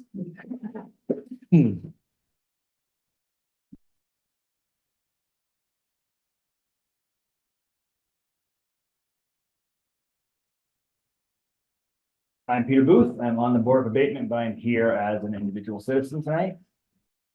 Kathy Paris, ditto.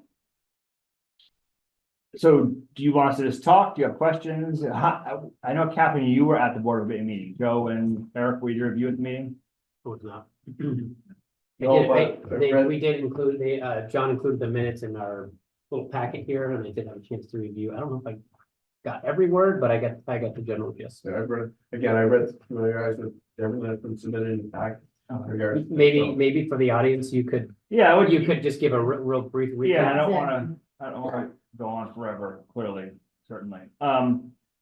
So my perspective, speaking as an individual, is that the two times that people came to us with this situation, there's basically, as the Board of Abatement has chosen to interpret the law, there's no flexibility. That if you miss your pay, if you write a bad check and then come in the next day and write a good check and it's the day after, that guy got hit with a $350 penalty for writing a check and not even and making good on it. And we had no flexibility around it, that's what made us sort of made me begin to, I'll speak for myself, question the 8% and what the value of it is. And we did a little research. I did a little research, and what I learned, and I talked about this at the Board of Abatement meeting and asked people to sort of tell me where my thinking was wrong. And sort of like, if someone can tell me what I'm wrong about, I would reconsider this. And I didn't hear that at the Board of Abatement meeting. What I heard was primarily a concern about gaining the system. Like, if I can write a check, if I can do it late and there's no penalty while I pay my taxes on time. And to my mind, you know, what happens is a 1% penalty kicks in, a 1%, 1% of interest kicks in the day your tax is late, and then it's 1% per month until it turns to 1.5% per month, which maps out. I think it was 16.5% interest as a penalty over the course of the year, and all of the town's expenses related to it around contacting the town attorney, writing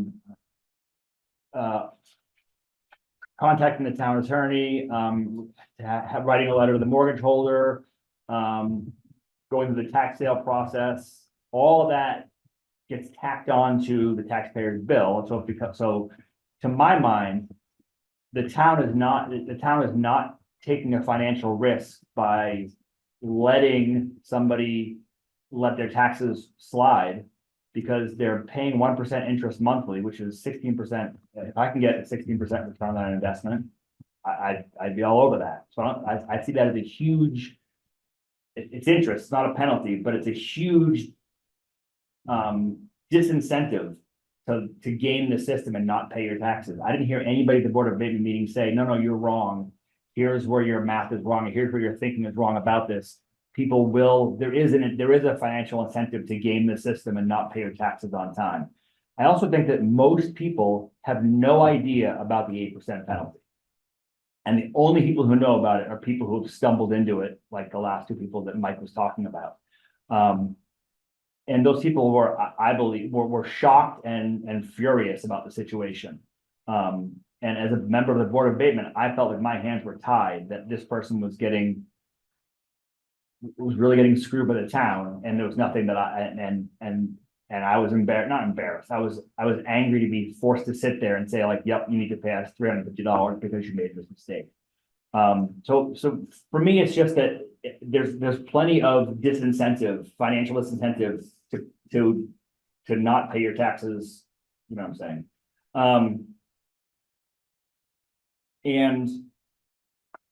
Okay, I'll stop talking. You have the gist of that. If I could add two things to that, one would be that the question came up well, will there be rampant disregard of the due date if we let go of the 8% penalty? And although we don't have a great deal of data to bring to bear on that, we did talk to Missy Ross, who was former town clerk and town treasurer of Heinsberg. And a number of years ago, Heinsberg, the citizens voted to do away with the 8% penalty. And Missy reports that there was not a significant uptick in the number of late tax remittances. So we would really like to see Jericho, who is, as we've heard once already near the beginning of this meeting, working hard to be a more inclusive and welcoming community to people of multiple socioeconomic levels. We would love to see Jericho join Heinsberg in letting go the 8% penalty. And it was recommended that if Jericho try this experiment, it be for a 2-year period. We could look and see what the impact was after 2 years. If it proved to be a bad idea, if it seemed to hold the door open to being inattentive to the tax payment deadline, then we could say, okay, well, that didn't work, back to the 8%. And I would just add that Jessica, in her town clerk role, contacted a bunch of towns to ask what are their policies. And I think, and I had a table that I can't find. The vast majority of them had the 8% penalty.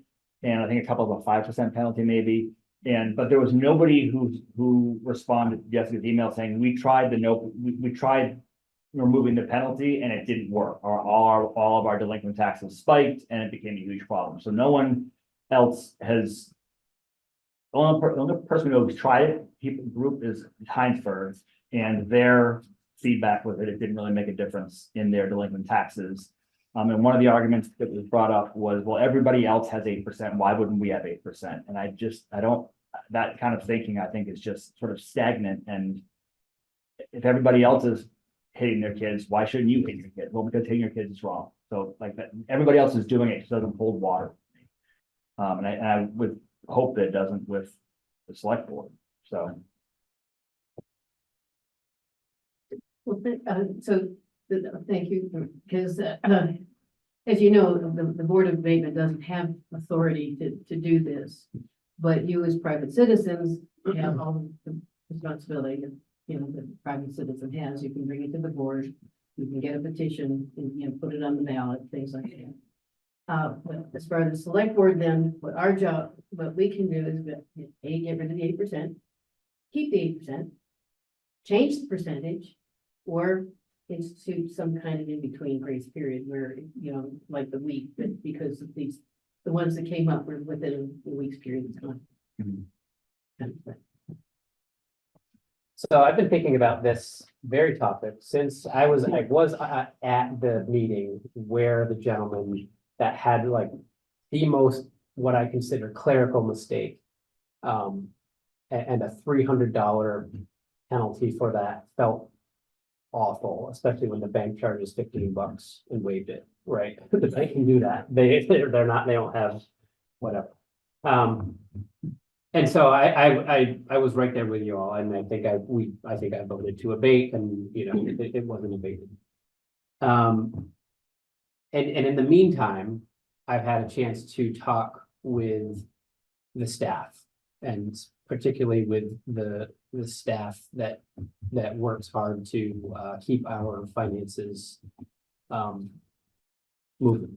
And the fact that the staff is extremely concerned about about getting rid of it definitely makes me pause. They're in the business of it. They know what they're doing. I don't. I was there and I heard the thing, right? And in that particular case, it makes to me 100% sense to abate it. And the fact that we have no tool and it's all or nothing. So I have been literally thinking about this that was over a year, and I think it was about a year and a half ago. So I've been thinking about this a lot.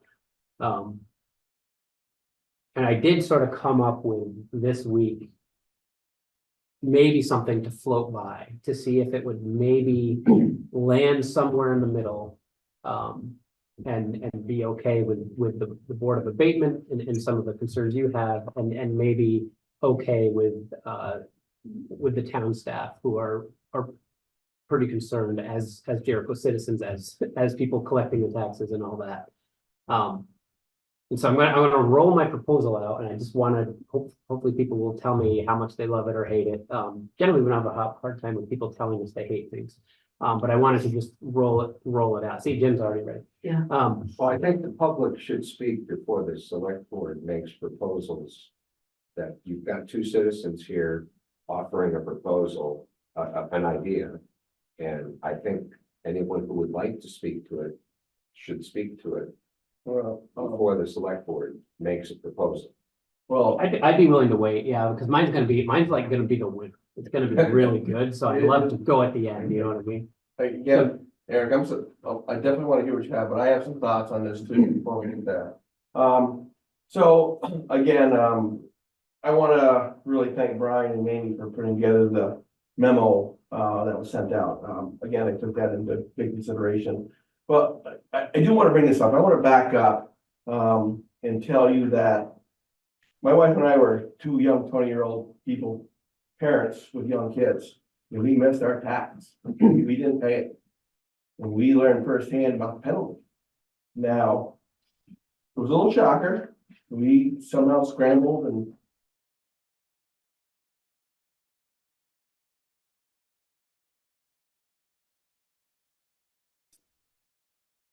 incentive to pay your taxes on time is not about inclusion or X people out, it's about responsibility. We have responsibility to pay our taxes on time, just like the town has to pay the state on time. And I constantly have concerns when we keep removing responsibility and making it quote unquote easier, that we're going against what are the things that we need to do to make the town run. You know, again, as the select board, we're here to take care of the town as a whole. And while I sympathize with those who have missed the payment, again, that's me, I've been there. Don't think I don't know the sting of it. But also, I do think there has to be some sort of, I'm not saying, some sort of incentive to make sure you do it on time.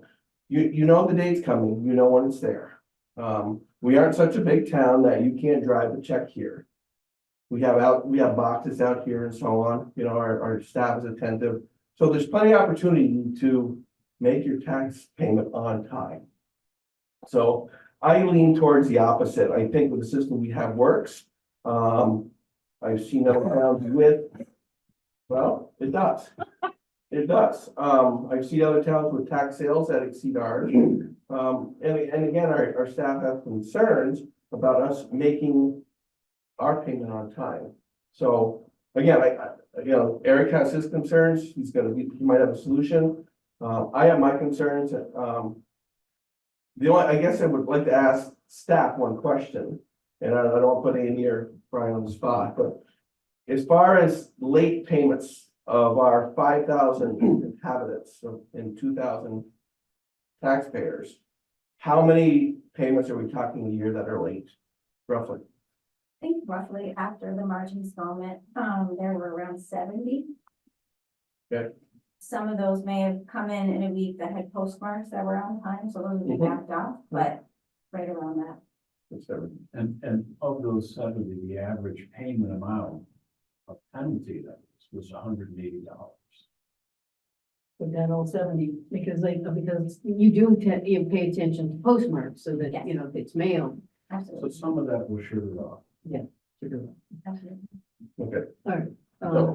So can I, I have stuff like to say, but I also, you're in charge, not me. Mike had his hand up as well.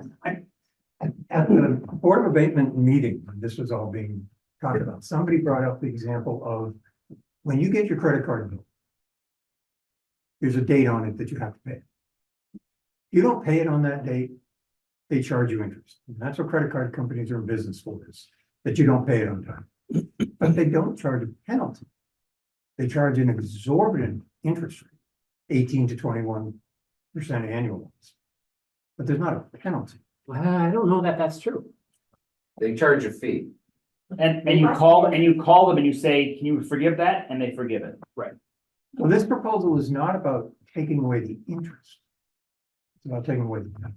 I do understand the difference. Thank you for that, though. Amy, actually, All right, The one thing that I want to say about Hey, the John. interest, which I totally understand that there's still a 1% interest. I have, in the past, the last installments that were due, had 2 people call when they didn't pay September, they paid it late, got 1% interest added, whatever, paid a couple months later. March came, they didn't pay the March installment. I sent the interest due notice that had 8% penalty on it. And they called, of course, wait, what's this 8%? Thought it was just gonna be 1%. The bill does state right on it, our tax bill that goes out, that the original bill says there will be 8% penalty on anything not paid by March 15th. They didn't read that. So basically they were upset because they just assumed it'd be 1% and that's not a big deal.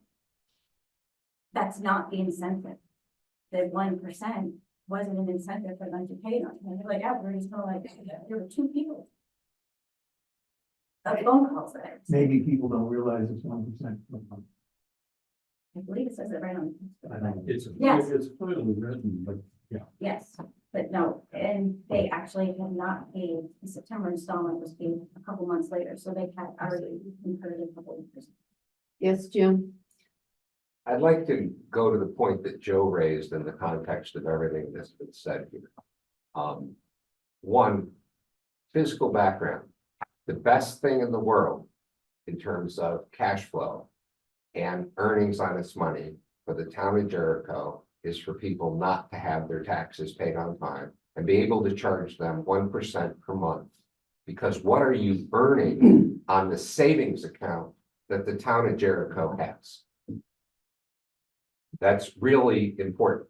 But getting a 12% annual interest when you're paying 3 to 4% on your money, the best thing in the world is for you to get 12.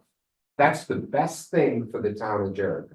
Now, administratively, there's a burden in the town clerk's office and for the treasurers and so forth. You've heard a lot about artificial intelligence. Eric, I know you know a lot about software.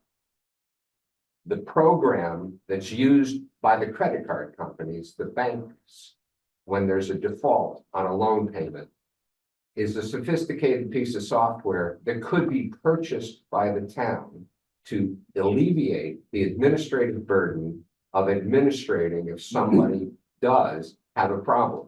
Because there's more likely that this is going to occur more in the future, and the people with the least, if 2 people get laid off from their job, they have a car wreck or whatever, that the town is not my punisher. And we shouldn't be thinking as being Yeah, but punished. so there's still But what a I'm lot, saying to you- there. But an The people that 8%, can't pay, there is a path for abatement. We Complete all abatement. agree that there. yeah, There's they there's come a there's in a path. and they beg off and disclose all their personal. But your finance. interest point doesn't quite, I get what you're saying, sure, let's let them be late and then we get to collect 16 or whatever the percent. It's 12. But we still have to pay the 1.5. school. We have to pay the school. So we're, so that interest rate, we lose all of it. We lose way more than that because we have to pay the school portion of the tax. It's not like the school gets their money. We just didn't get ours. We still have to pay. The school. We have to pay the school portion of that tax. So we're not getting any 16%. We're getting it, but. Jim. Has the town ever had a cash flow shortage for any of the losses that they've received in? Yeah, I get where you're going, and But I mean, looking at the big picture, looking at the gestalt, I think that looking at the social responsibility of this, an 8% penalty is not being exacted against the town when it makes its payment on the school tax. because we make it. What do you mean? If we didn't make it 30 days after, I don't know. The school has to, we have to pay it. And again, yes, Brian, I'm getting a little frustrated because I don't know whether you folks, one thing that Joe mentioned at the DRB, interview with people, and I assume you folks have read, my notes and they. well, absolutely. Yes.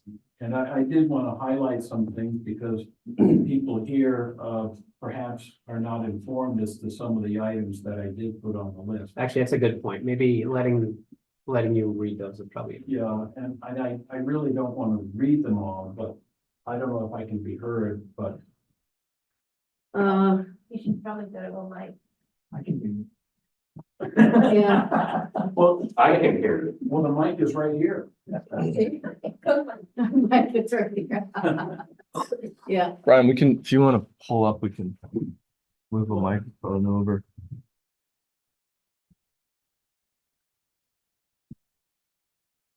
I lost your letter, unfortunately. I read it and I can't find it. So. So I'm just here to present some alternative facts, so to speak, as treasurer. It is that, as Joe mentioned, it is the civic duty of all taxpayers to pay their obligations timely. We mail the invoices, the tax bills out timely, 30 days before the first installment. And it does in fact have all of the interest, the penalties, they're clearly stated on the bill, because they have to be. We also sign in at least 3 different places in the town of Jericho well in advance of the installments. So everybody drives by them almost daily, at least 3 weeks in advance. And contrary to what was mentioned during the abatement meeting in the minutes, and I know you folks have all received the minutes, I don't look at the penalty as punishment, arbitrary, and it's not punitive. It's a collection tool, and it applies to all taxpayers equally. And I think that's important. It's an equitable, everyone is subject to the penalty. And obviously, only those who don't pay are required to pay a penalty. And of the 2,100, as we mentioned, 2,100 individual taxpayers, 98% pay their taxes on time. They perform their civic duty and pay timely. The initiative for the idea of removing the penalty didn't come from a whole bunch of a public outcry here. It came from a few folks on the board. And that's just fine. We love the public debate. That's just fine. But in the past 6 years, the board has involved cases for abatement for penalty 3 times. And those amounts were $75, $271, and $257. There's not a public outcry here. I did want to mention also the idea that the Board of Abatement itself has no authority, nor is it part of its constitution or statute to make public policy or even endorse or even suggest. That information, that suggestion should come from taxpayers. And as Peter mentioned, he's here as a citizenry. right. And he's a, yeah. And I appreciate that. But the board itself, it's not part of the scope of its authority to help or endorse or establish tax collection policy. It's interesting. I ran the numbers, and the average tax value of those 2,100 properties in the town is $331,000. $331,000 valuation. We're a wealthy town. And it's interesting that for those people who cannot make the penalty or cannot make a tax payment or interest payment, there is remedy. And one of the remedies is the inability to pay. But in fact, none of the 3 petitioners in the last 6 years had petitioned the abatement for inability to pay. And as Peter mentioned, only Heinsberg has no penalty. The other towns, the surrounding towns, Underhill, Westford, Richmond, Huntington, Essex, South Burlington, and Cambridge, all have policies similar to ours. So we're not an outlier. I'm one of the case where Eric, I think you mentioned that there was a case where an individual made a payment from a wrong transfer from a wrong bank account. And what's striking to me is that many people make their payments on the last day, the last possible minute. And that's unfortunate because if we get a check that has the incorrect amount written on a wrong account, if we get that in advance, well, what Amy does is she turns around and calls the taxpayer to try to make sure that they can make the payment on time. Because we don't wait and then lurch out and send them a penalty for 8%. We want people to pay on time, and we help them when they don't. But they have to pay at least in advance. And as was mentioned, we do have to make the payment of the school district payment. The school district payment is due 20 days after the installment date. And just to give you an indication, last April, the payment that we made to the local school district was $4,373,945. In October, that was $4,644,000. So there's a risk here, Jim, and I cannot deny that risk, nor do I want to take on that risk. It's just something I'm not willing as a treasurer to assume because it's unnecessary. My fear here is that we're trying to solve a problem that doesn't exist, and in so doing, we're creating one, potentially creating one.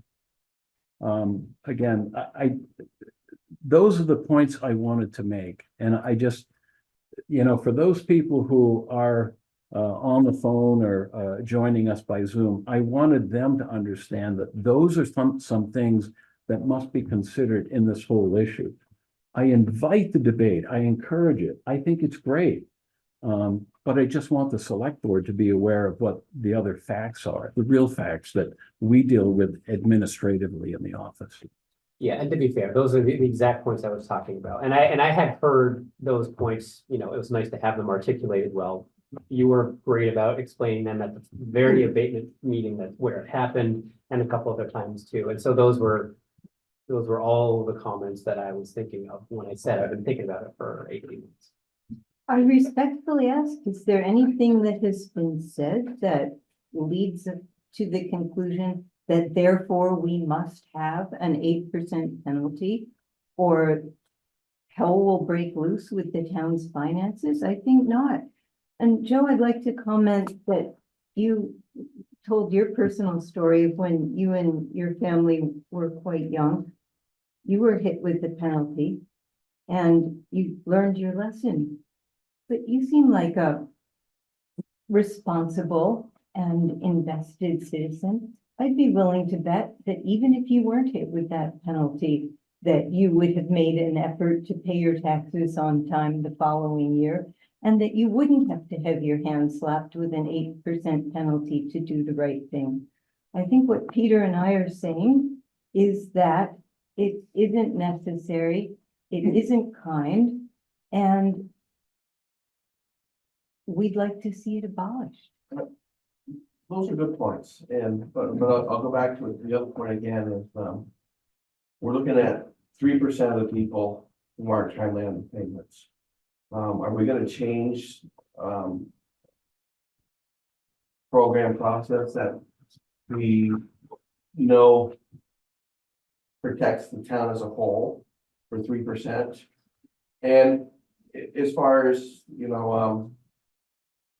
saying, are people across the board responsible? I believe they are. But I also believe that 3% aren't. And they would take advantage of any situation that could possibly occur. And I worry about that. Again, I worry about opening the door. Don't believe me, I'm not some fiscal you know, this is the way it is, do it. But I also know, there's no abatement for me if, Officer Buck pulls me over for not stopping at a stop sign. There's no late fee. I'm getting a ticket because that's the law and that's the rule. So there's certain things that I believe are there for a reason, and we built them for a reason. And I think this process is there for a reason. Can I speak? Sure. Yeah, so what I keep hearing from everybody who has opposed this, everybody, all I have heard is it works. It's not really a punishment, it's just like helping you be responsible. And I've heard no one, and people are gonna game the system. And I've yet to hear anybody, Brian, I would genuinely welcome to hear from you, or Joe. How do you game this system? How do you borrow money at 16.5% annually, 1% per month? And how do you come out ahead? And who is gonna actually game the system? And what my second comment is, Eric, I really appreciate your position you're in, where you have staff who work for you and you need to, they've communicated It's not because they work for me, it's because they work in the business. Yeah, I'm sorry. Yep, that's what I They meant. could hate me, That's but what I I meant. still kind of respect that. Yep, They absolutely. do this every But I would year. hope that you would still, I would hope that you would also, as you hear the comments that the concerns they have, that you're thinking about what are their concerns, and if the concerns are what Brian just read, I didn't hear anything about, oh, this is gonna mean that now we have to do X, Y, and Z, and it's gonna create this system where it's gonna cost us an extra 15 hours per tax season. All I'm hearing from anybody is it works. If you don't pay your taxes, like, them's the rules, you gotta pay, you gotta follow the rules. And What I hear- and everyone's gonna game the system.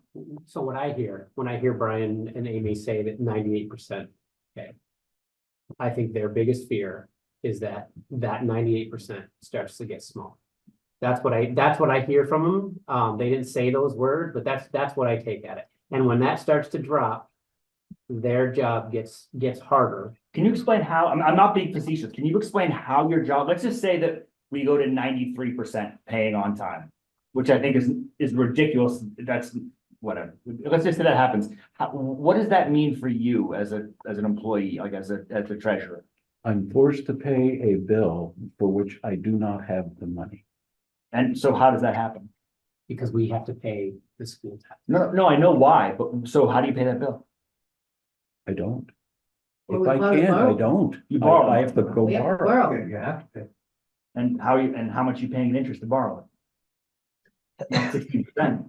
Well, they don't pay 16% either unless somebody runs the gamut. Right, but we don't pay 16% either. We wouldn't, if you borrow money at 12%, that's 12% annually. We're not paying 12% the first month. We're borrowing money for less than we're charging the taxpayer. Now, and genuinely, unless I'm wrong. See, maybe that's the reason why it's not 8%, because the interest is only 1%. And 1% a month. 1% a month, but most people pay within a Or few 1.5 months. Yeah. probably. So 1% months. Is it It's 16%? 1%. Taxes, It's, half a it's, percent. so it's 1% per month, but after, if somebody misses the March 15th payment and we start the clock there, it's 1% per month for the first 3 months. After that, it goes to 1.5%. So that's why if someone paid their March installment late, by the following March, it'd be at 16.5%. Gotcha. That's how that would get there. That is not the norm. Usually people pay within a few months. That is not the norm. The annual But- rate of 1.5% is 18%. Most important part for a citizen here, and I'll make a footnote later on, is what the state of Vermont is a cash basis taxpayer. Accounting. And the governors and the legislature have gamed the system by not paying bills so as to be able to leave their offices with all the bills paid theoretically because we're cash basis. The only logical way to be fiscally responsible is accrual. Right. Hold on, And but no, can you one bring second. us to the What topic is here? the penalty exactly. if Jericho did not pay the school tax? Because is the school tax based upon taxes collected, or is it based upon the theoretical grand list value times the tax rate? If you don't collect the money, Jim. why do you have to make the payment? That feels like an important question, but not what's being discussed here. My question is, what happens when you don't have enough money and we borrow, the answer I think is we borrow the money, Because we have to pay it. right? And I believe we're borrowing at a better interest rate than we're charging the taxpayer. Hey, can I interrupt for 1 sec? Martha's been patiently waiting to ask a question. Yeah, sorry, we didn't see Martha. Oh, I just these questions. If you don't. Oh, no, my question was, so am I understanding this correctly? Our first payment is due in September, correct? Right. Okay, so there is no 8% penalty as of September. If you miss that payment, there is not an 8% penalty. You get your interest. But if you miss your remainder in March, your second payment of the year, that is when the 8% comes on. So you get basically no penalty for your September payment. But you get that penalty when it comes up into the March when you're paying your second one and you have not paid any of them. Correct? Martha, you're gonna love my idea. You're gonna love it. Okay. Can I just talk about it now? I mean, I'm not making a motion. I wanted to actually present some sort of But you are correct, compromise Martha. that lands us in the middle, and I'm not making a motion yet. I just wanted to see if Peter hates it, and if Peter hates it and Brian both hate it, it's probably nailed it. That's right. That's what So, compromise is all about. Yeah, so, I agree with Martha. I think it's a little strange that we charge only interest for missing the first one and then 8%, right? If it wasn't a statute, if it didn't already exist, if it wasn't already a thing, you wouldn't create that now. You wouldn't say 0 here and 8% here. You'd come up with something But else. see, it's only half a payment that you're paying, half your year that you're only getting the 8% on as well. Right, yeah, but still, let's say I owe $8,000. So I'm late on this 4,000 and I owe $40. I'm late on the next 4,000. For and another month. Let's say I'm 15 days late. I'm 15 days late here. Oh, okay. I owe $40 Yep, bucks, yep, right? I'm 15 days late over here. I owe A lot of money. whatever, 40, yeah. So, plus the 40. Right. So here's what, could we do this? I think 8% is antiquated a little bit. 8% on $1,000 more, tax bill is $80. And I get it, inflation goes right along with it, but 8% on even on half a tax bill, I think is steep. I understand all the other towns do it, but if that didn't happen, it seems a little In fact, steep. the interesting thing is the other towns actually have your 8% every single tax payment, whether it's twice a year, 3 times a year, or whatever. Exactly. So what if we took that same 8% and we broke it in half? And we said, and we put it on both.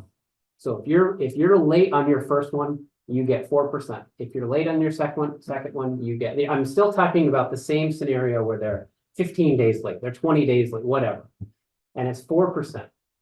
And it's on both, so it's consistent. It does the thing that we hope that the penalty does, is like, oh, okay, it's enough that you're not gonna forget that one again, right? It's enough to keep people from gaming it. But it's not quite as punitive as like what we were talking about in that, what sort of drove all this, like the 2 cases where like, oh my gosh, it was so close, it was just such a, it would be half of that one particular event. That's sort of what I've been playing around with. It's not a bad idea. It's almost like a wake up on the first round. Yeah.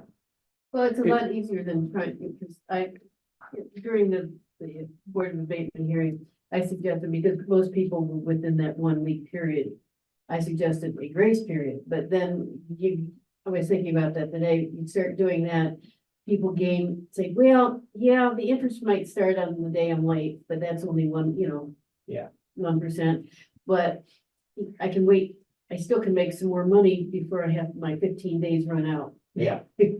And so all of a sudden, you're back to the same thing. Now, all of a sudden, do we need to change our 15-day grace period and, blah, blah, blah. Yeah. So your idea is actually probably more functional. If I said I hated it, would that advance it? Okay. Yeah, both hate All right. it. I don't, I know you're not gonna say you hate anything. I exaggerate to make my points. Nice play. That's amazing. Eric, I still did not hear. if in fact you collect $2 million and you owe the state 1.6 million, and you didn't get the 2 plus whatever that you're supposed to get, what is the penalty to the town of Jericho? I don't know. I didn't do that research coming in. I have no idea. But that's, if Maybe we're we don't gonna need to have be a in town public anymore. debate, it's really, and that's my footnote.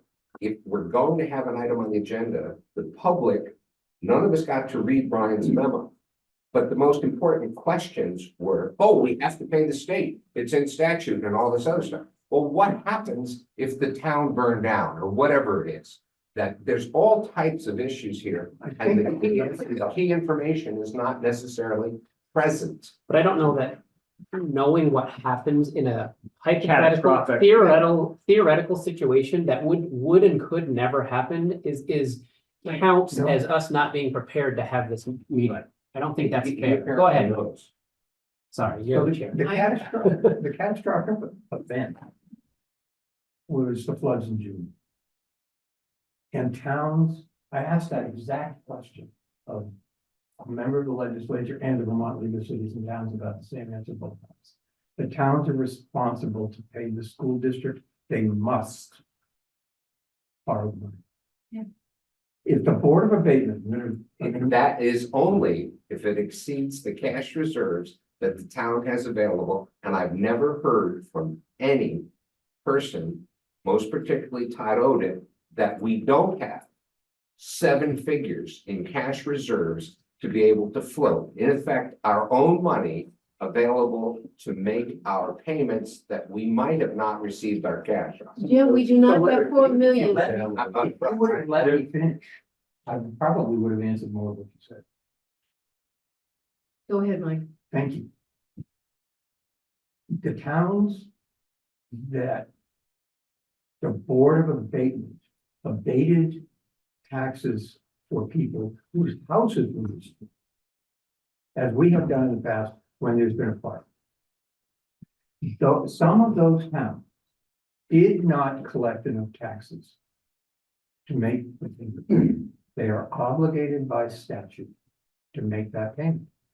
They had to go on. Okay, They did not have the cash flow. They did not have enough money coming in. They're still there's a responsible. difference between reserve and cash. Jim, most reserves are already, they're specific for each account. You can't just put them all together to pay a thing. You have to, we do not, our rainy day fund is not that large to make a payment to the school, whether it's 2 million or 4 million or 8 million. Yes. Kathy. Kathy. Yes, thanks. Oh, it's already. I can't even remember my own name. 2 quick things. First, the beauty of the idea of a 2-year trial period is if it turned out that this was inviting irresponsibility on the part of our citizens, we could say, okay, try that, it was a bad idea.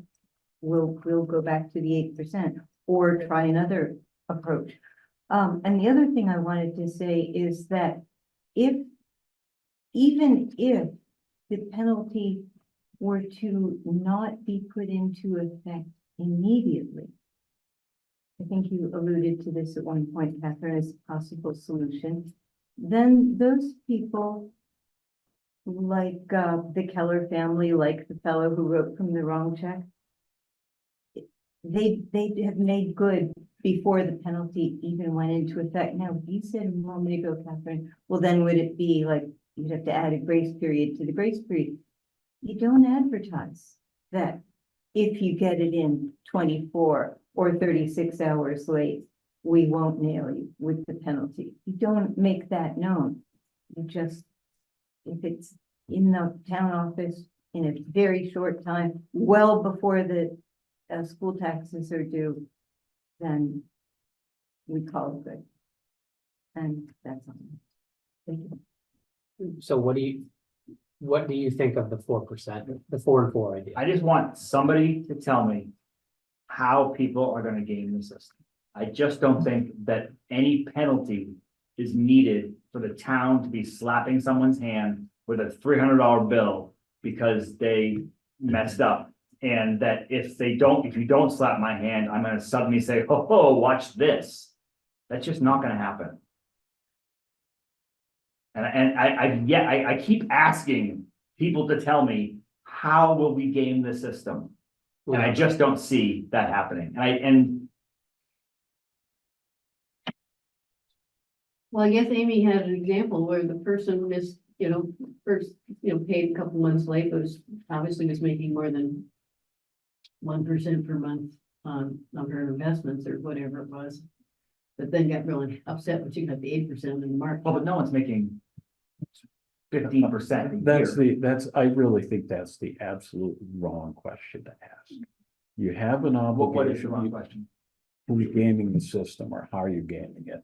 You have a due date, pay it by the due date. I agree, That's all you 100%. have to do. And maybe Eric's idea, I being a little facetious, but maybe that's a good idea. Maybe that's a good compromise.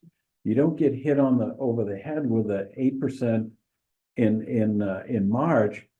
Maybe get a light nudge in the side in September and maybe again in March, but maybe the 4% is more acceptable. Maybe that works. So I'd like to have you react to Eric made a suggestion. What do you think of it? I don't want to speak to Eric's suggestion. Well, Brian, I gotta say, I really disagree with you saying that the question of gaming the system isn't the question. You kind of keep saying you have an obligation, pay the obligation, and then what you're not saying is, or you get punished. And that's just the way life is. If you don't do what you're supposed to do, you get punished. I contend that it is not the job of Jericho to punish me for to give me an extra slap on the wrist for not paying my taxes on time. I am covering the cost. I, as a taxpayer, am covering the cost of what it costs Jericho. But we don't do tax sales very often. Amy tries to protect people from doing that. Right, absolutely, absolutely. But all the costs associated with getting my taxes out of me are borne by me. If you have to call a town lawyer to send me a letter or whatever, I pay that bill. I, the taxpayer, pay all the costs associated with it, the town has associated with getting my money from me. I just don't think that an 8%, which is a bizarrely weird number, like out of nowhere, I agree with Eric, it's not an antiquated number, it came from somewhere. Came without statutes. It's just sort of,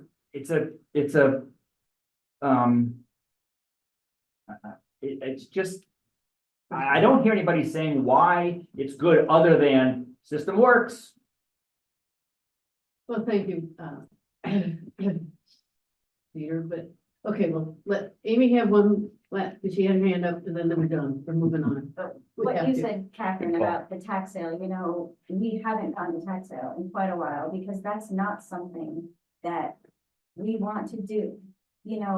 That's not a great thing to have to do. I don't like doing that. I tried, you have no idea how hard I tried when people write a check wrong. The way I track people down to try to get them to get things right, if it's before the due date, is unbelievable. Like, people always make fun of me. How'd you find me? I'm like, well, I did. Thank you so much. That's what I do. My fear also is, the delinquent tax policy is that we go to tax sale 30 days after that March 15th due date. 30 days after that, the first thing that's supposed to happen is you notify someone's mortgage company. That is not a good thing. I don't want to do that to people because that creates all sorts of issues for people. I just wanted to say that tax sale is not a great solution. But if that's what we end up having to do, it's. You didn't tell me what you think of the 4 and 4 idea. Honestly, I think that would work. I could see where that would work. I'm fine with it. I hate it a little bit. No. I don't know that this solution helps the people that presented their case for the Board of Abatement. I don't know that it helps them, but it seems to me like I do take issue with zero penalty, well, not well, whatever, 0 penalty here, 8% here. Mhm. I think we should do it the same. And I think there is an opportunity, especially with the tax, the size of our tax bills probably does make Jericho a little more punitive. I get it, percentage is a percentage, but the dollar wise is probably a little more punitive than some of our fellow towns. So I would be willing to, I don't know if how, and maybe I need to ask one more question before we do this. How hard would that be to administer? To make that change? Okay. So with that positive response, I would be willing, You could also just do it for a 2-year period, oh, that's a great idea. which is what they were asking for anyway, to test to see what that does. Okay. And then you could, look at it again in 2 years and see, maybe then you just do the 4, or. And obviously, if you guys hate this idea, don't say it, it's fine. So I think as a compromise to this debate, which I do think is good to have in the public, and I absolutely agree with both sides. And I'm hitting right in the middle. So I would make a motion to change the Jericho, what's the Delinquent tax policy. delinquent tax policy to apply equally at both installments, and to change the penalty number from 8 to 4. 8% to 4% For both installments. for both installments. For that, so I believe that, so our taxes are due in a 2-year September period, and for a 2-year period. Yes, please. just to see.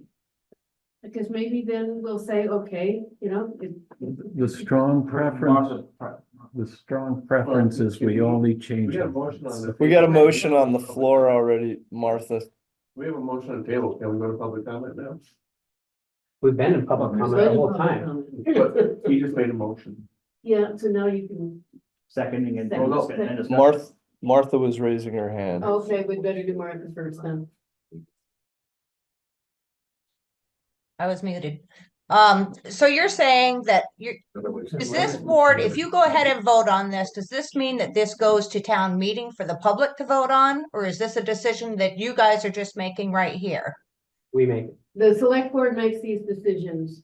Okay, so what you're saying is that instead of 1 penalty in March, we're gonna do 4% after the September and 4% after March Yes, with a period of 2 years, yes. correct?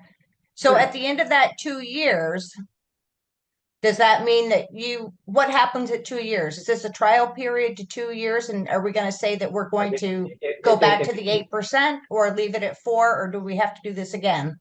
We would probably do this again, because you see, the select board makes the decision now, but if you want the taxpayers to vote at town meeting, anybody, this citizen can go out and get 5% of the voters to sign a petition to bring back to the select board to put on the town meeting warning. And that's how it be voted on at town meeting. Otherwise, it really is a select board decision. Or you put it, I believe you could put it on, you could say, we're not gonna do anything, we're gonna ask the voters what they want to do. Correct. Which we might do in 2 years. Because right now, this is where we are. Right. Any more comment? Can I just ask a question? Yeah. At the end of 2 years, does it sunset? Does it? I guess the way I phrase the you- question, I could probably phrase it in a different way. Right. So why don't I, this poor, whoever's doing the minutes, my God, I'm sorry. So I would just say, I don't know how to word it, but I guess I would try to add something where we look at it for 2 years, and before maybe 2 years from this date, I don't know how we get a little reminder somehow, we decide to either revert back to current policy or keep the other one or make another change. That's how I heard your motion. Yeah, thank you. If in fact it blew up over the 2 years, that the 4 and 4 would sunset and it would go back to 8. That's what I thought I heard you say. That's kind of what I intended, yeah. And then obviously it's on us to be like, yeah, we like it, or no, we don't, whatever, so. I will second Oh, you will. Eric's amended. Amended Motion. Okay. This is a toughie, because I see both sides. We have to do some. Jessica just raised I her just have hand. a clarifying point. This wouldn't go into effect for this March 15th. It would go into effect for next fiscal year. Next fiscal year. Oh, that's a great question. That's basically what Amy's shaking her head for. Yes, absolutely. It would be, Okay, so we can't change it for Mark. Yeah, that makes sense. Yeah. Tax bills have gone out, they say Right, what our right. policy was. Can't change it. And then there's an educational push to let people know that September now matters too. September now matters. Oh, well, you can understand those. So all those in favor say aye. Aye. So there we. I was wondering, Catherine. I know. I was wondering, I didn't know you guys were being. I do have to say, taxes stink, but they stink less in Jericho. than they did. We do, I do wanna thank the Board of Abatement and the public. I mean, it's Nobody. a lot of work, and I'm glad you did the research. Yeah, and I kind of wish. Thanks for the time. Thank you, Eric. Well, I mean, it's an important discussion, and you know. Thank you for your thoughts. It's an important discussion when people see it in opposite directions and still say it's an important discussion. Yeah. It's great. All right, next is, oh, good, we're going to the UPWP project application. So the project applications I forwarded to you earlier today discussed the possible priorities at our last meeting, and I just simply wanted to share on the record what we'll be seeking. Yeah. Give him a minute. Joe's stepped away anyways. I realized I didn't have minutes in my packet either. Oh, I didn't have the minutes. Okay. From the well, last- so from the we'll- last we'll meeting. pull those. Yeah, I'm looking to sorry. Try to shorten it, because I think Yep. we're gonna have to have this one executive session, even though you had an amazing job. I thought it was gonna be amazing. But we do have to have a small executive session. Okay, Joe is back. We still have to really do these. Okay, All right, Okay, so for people at home, if we could have conversations in the hallway so people can hear, that would be great. So the discussion around priority for UPWP projects for the coming year was discussed in our last meeting. I just wanted to, on the record, present what exactly we'll be pursuing, which are 2 speed studies and an inventory, and a road erosion inventory and a culvert inventory. The speed studies as proposed, one would address concerns that residents have presented regarding speed and speed control measures on Skunk Hollow Road. And the other is in response to the concerns that have been raised regarding speed and speed control in the village center. Primarily the section of Brown's Trace, both north, between the sections, both entering and exiting Jericho Center on either end.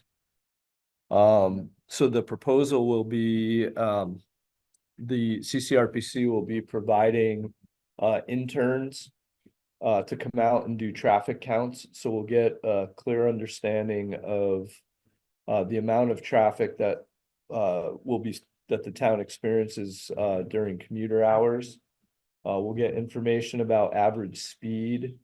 And the final request is that we get a report outlining specific suggestions around augmented speed control. What those augmentations would be, and if they're determined to be necessary. great.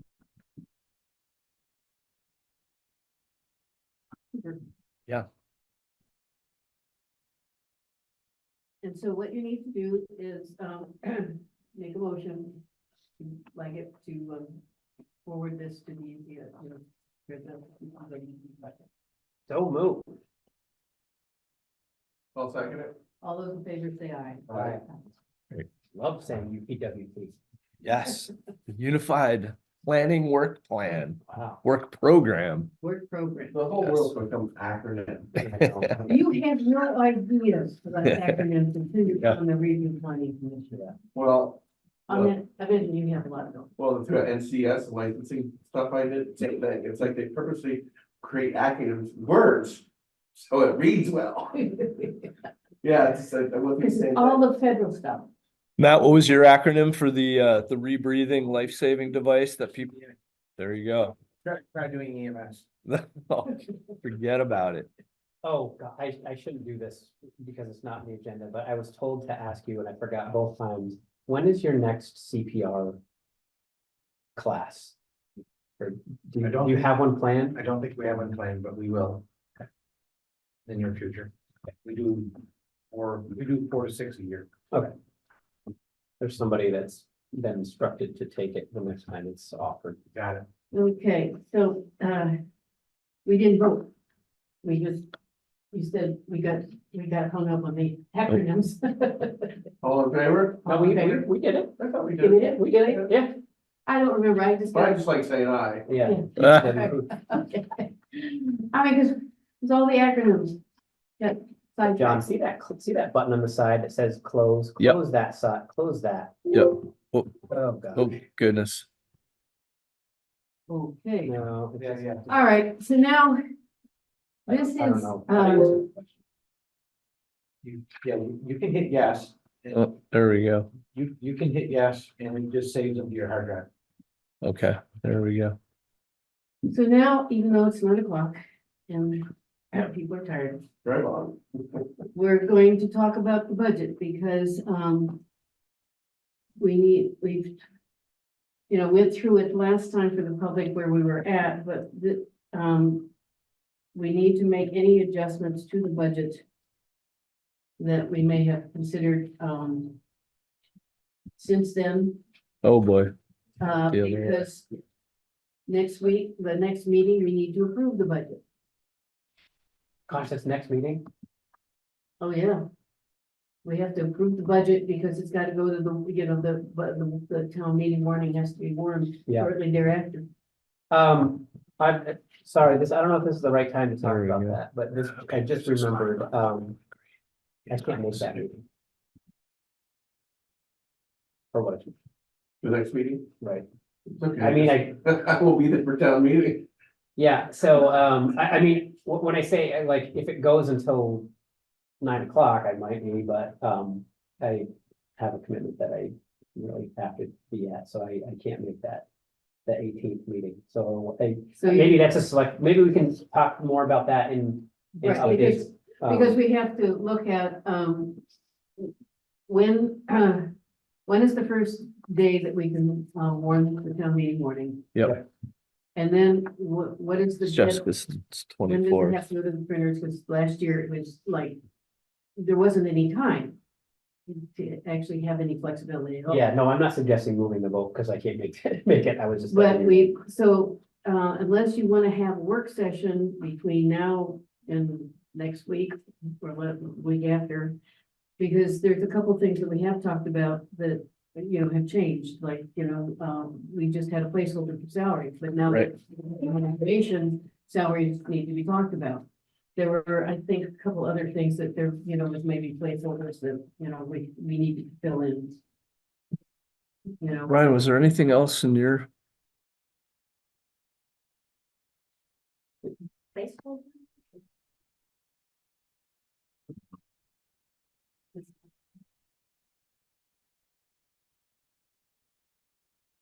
I think we could, I don't know, is that number something we have to talk about in executive session? Yes. tonight? Okay, I would like to get it done. yeah, no, I know, I just didn't know if we wanted to talk about it now, or if we need this tonight's executive session to sort of finalize that last number, or. No, I think there was a number mentioned that, that people thought was reasonable, based on as information had come in from what other towns are doing. Yep. And that was the biggies. Okay. But does that mean we have to shift some other stuff along the way? Okay, It's, gotcha. it's really what it's gonna look like, Yeah. once that number gets hit. Right. And so I don't know if there's other numbers that we, because we were also kind of guesstimating what, the grand list is gonna look like and things like that. What it might mean to the tax rate. But anyway, I don't know how you wanna jump the salaries, So, but I guess we have to go through every department. Or just do a 4% across the board, or? yeah, I mean, again, I guess we should probably have further discussion in executive session. Okay. That would be simple and I'm sure appreciated. But it could be that, or it could be a combo of something between the 3% placeholder with, a percentage that would be reserved for performance. But I think that would be, yeah, from my perspective, the 4.2% recommendation in total would be achievable for Did we see across the did we board. see what those No, numbers we look like? haven't seen what it does, that's why I was. No, and I haven't, Okay. yeah, and I apologize. Those are, Because see, this is, because it does become a public discussion, gotcha. Yeah, so we can do it here then. yeah, and it, I mean. Eric, you we'll have, Talk about individual, No, we wouldn't talk about individual, there was, if you remember individual Right. bonus and stuff, that. You want me to- yeah, do you want to drive here? Individual numbers, but if you're doing this is what we're, essentially the salary increase with COLA is going to be, kind of thing, that's straightforward. Yeah, how do you get to the? Problem is And anything else is personnel, this is so ugly. Here we go. anyway.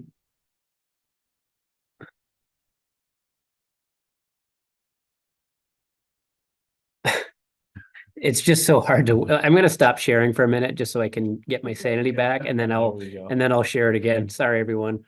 You got so many hidden things. Okay, so Bigger screen. I realize that the people watching on Zoom and whatever don't have this. We'll get to it in a minute. So it's already in there At 5? at 5. Looking to shrink the column or? So. I'm just trying to get to a point. I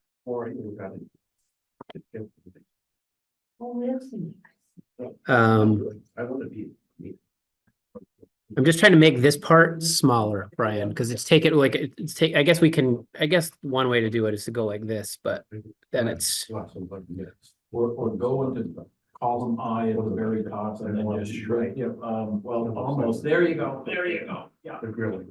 Well, there we go. it's okay, then we'll put you, So we'll have you do more of the. So presentation. okay, so we can go back and share because we're in public session. We've had a process over the last few years, where quite a few years, where it. So I guess my question too is Chair, what the chair does. so currently we have, it looks like we have 5%. 5% in there as the placeholder. Didn't put that in. That's weird, because I thought we had 3. I like. Did have to 3. take and support I'm not sure if Information session. Paula wouldn't have put that in, I don't think. Presents the whole budget like that prior to, Do you know if is this a dynamic field, Amy? Like if I change this, does it change all the numbers or is that just like a number? Is it? I guess I can click into it and see. Yeah, I don't, yes, it's just a number. Yeah. Number. and it's you'll not be gonna on change how many anything. days. The week before. So, Tuesday to Tuesday. So we might be able to, I think that one day might fall within that. yeah, I'm sure that we have the right percent there. So that would be another information meeting, yeah, so that's important. And then this other one, So if you go down to, town administrator's office or something, does it be down there?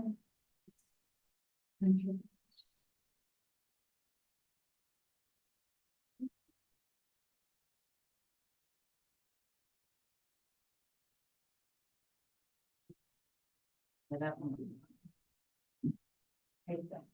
Yeah, so yeah, we registered 2.9, 2B and. Of course, that does change social security, which is also a number then. That's it, TBA. Yeah, Pensacola yeah, we're increase. just 3. Okay. So this is not accurate, so I'm just gonna change that, on whatever version of whatever copy I'm on right now, but. So that's currently so I guess that's currently at 3, and the discussion, for those of you who are trying to follow our cryptic language, is basically COLA is saying is 4.2, right? Right. COLA is the data John shared with us a little while ago, said that Well, that's more like 4 point. There's a government employees, it's like the CPI, only it's that with municipal and government employees, and they're running around 4+%. We looked at that for the, budget, a mid-year budget adjustment. Yep. And I pulled it out and moved it to my desk. And, it's been a very tough year. So, That's what it's. the desk. I hate having my desk, it's driving me crazy, but I think 2024 is supposed to be a better year now. Other than falling a Christmas tree on top of me. Oh, it fell on top of you? Well, right next to me, Oh. it knocked me. Oh. I mean, it was right into the chair, and then there was all this at my feet, there were all these broken. So when we look at salary increase, we look at, are we also looking at everyone like the health officer? No. No, So we're These only are staff. This is. the working. What thing. was, yes, we're talking, road crew, Right, administrative, Admin treasurer, staff, clerk's office. clerk office, and so on. That's what we're talking about, right? Not talking, what about the rep? You pay them? there's the. Yeah, Lynn, It's Okay. I Lynn, think they get it, but their numbers come in differently. I don't know if they get a COLA. You know. Lynn, I guess. The counselor? Lynn would qualify. I'm not sure about her employees No. So it's just because they all come in at So different. that's the question I have is, what's gonna constitute part of this assessment? Where does the employee status end? With what people, okay? And I'll be honest with this, I'm new, so I don't know, I know when I see staff and I talk to staff every day, I know who that is. Yeah. Those people are, with the road crew and so on. What I don't know is, You talk to him every day? We would like to see Joe every My day. God, that's what I feel like. I Stop it. And then no wonder they're so mad at The me. coffee's great. Right. Bring your own creamer though. it's 3 miles that way and work 4 miles that way. It's really, I mean, It it's fun. really is. I think about you way up in the boonies. It really is a booty. No, it's the staff in the building. And that does include our rec director, and it includes the road crew Yes. and the town library. That's right. Thanks for. Okay, so I think what. So I think one thing that Catherine mentioned and why we had to do that meeting before Christmas is to just publicize the number. So John, if you could scroll over a little bit. Yep. And just try to get us to the current number left. Right, Where are we? keep right there. Oh. Keep going to the right just a little bit.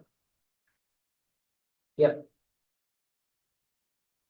So with the current number, I think it's important, I think what Catherine, the essence of what Catherine has been after us, we need to get this in front of the public, and I know the whole public, except for SJ, has left.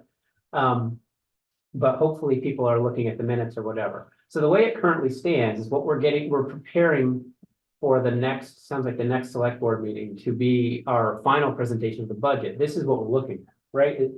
This is kind of what Right, we've been because, talking about is to. because the next one, we will actually go line by line. The next budget, the Well- next select board meeting, or is it a budget meeting? The next select board meeting, because that's the one you're really going to show the pub, there's gonna be 3, you do it 3 times. Or I like to do it 3 times, because especially if you're going to change when people get to see it. Because we have when you approve the budget, you really should go through the lines. Okay. And explain, or, it doesn't have to be much. I mean, this is what the anticipated budget looks like, and sometimes there isn't a whole lot of discussion. Yeah. But then we're approving that budget to go to town meeting. And that has to be approved at the next select board meeting, or, Oh, or yeah. around then. Around then. Around then, okay. Yeah, because you gotta get it on the warning, and there's specific. Yeah, it has, I believe it has to be warned between the 24th and the 5th of March. Somewhere in, 5th of February. or I'm sorry, 5th of February, 5th of March. Paula, I'm sorry, 24th of January and 5th of February. and I think Paula will know when it has to go to the printers, because there's a timeline there too. And Right. because we don't get to have that full timeline before the February. I know everything is always going out at the end of January. And so we need to have our ducks in a row for people to be able to go through the budget, because that's their last opportunity before we approve it. And we do it that night, because then it gets to go to because we start looking at the warning at that, and probably approve it. Do the warning that night too. And then you want to have the first another informational hearing on the budget, where you might be able to do, not line by line, or at least some kind of cohesiveness to it prior to people getting their absentee ballots or early voting. Because they need to know what the budget looks like too, if they haven't attended anything else before they vote. And then the last one is that 10-day period before town meeting, that's required discussion. Yep. So these are, so that's why we're hammering it home, folks. Okay, so I think it's just worth covering then. One, it sounds like we're gonna discuss this COLA thing in executive session, maybe. Well, you can discuss the form, the standardized now, but if you're gonna do any merit stuff, that's in. Okay. That's in. So I just don't know if we've all agreed to it. We've all seen the number. But yeah, you can put the number in, and we don't have to agree to it tonight. Right. The problem is we don't have a handy way that I could see that we can just plug that in and see what it changes. Okay. But so I just think it's worth mentioning in public that this is what it's currently looking at, which is not much of an increase, which you will remember from our last meeting, that hopefully everybody watched that one too, is that the way that we did this intentionally was we drastically reduced our road improvement budget. Significantly, because we felt that this was a year to do it, because we know we're gonna be asking for a bond vote for the building. And given that we likely will be in the process of working on a new building and all of that, it's probably a good year to ratchet that back, but Plus it's a new crew. it's a new crew, yeah, so those are the reasons, but I just think it's worth stating in the public record that that's not something we can do every year. No. So. You can't go negative on those capital improvements. Can't go negative on the capital improvements, and should that get approved, right, we're gonna do the same thing that the state possibly did to us, right, by using. So we are setting ourselves up for a little bit, especially if we add that bond in, and then we're like, okay, but now we actually do have to fix our roads, right? But knowing all that, we still felt this was probably the year to do that. And it's not like we're not gonna do the maintenance. I mean, there's still plenty in there. There's the just- maintenance budget for the highway, plus there's also, a little bit in the road improvements, so that they can do the aprons and things like that. Yep. Yeah, we did. And we talked about there's plenty in the budget to do the narrowing of the fog line through the center. And There's ample, in fact, Amy got numbers to show that if there was more than enough money in the budget to do striping. so I guess I think for tonight, I don't know what else that we were looking to cover on the public. Oh, I just wanted to see what the number turned out to be, but since we don't have an easy way of doing it. Yeah, I thought we could just change it, but I don't think we have it. So. Ryan? So your thought, Eric, was that if we change that 3% to 4%, what would it? To reflect the current. You know what, I can't recall if it's tied, in an earlier version it was. Yeah, I mean, what the heck, John, I just go to that 3% number up in the corner and just change it and see what happens. no, we already did. It's just a And number. it didn't- Yeah, we already changed. It was actually at 5, so I was a little excited that we had it in here, but it doesn't. And it didn't change. Yeah, Change it with another number. yeah. Yeah, I do not have the Excel spreadsheet dexterity that Paula does.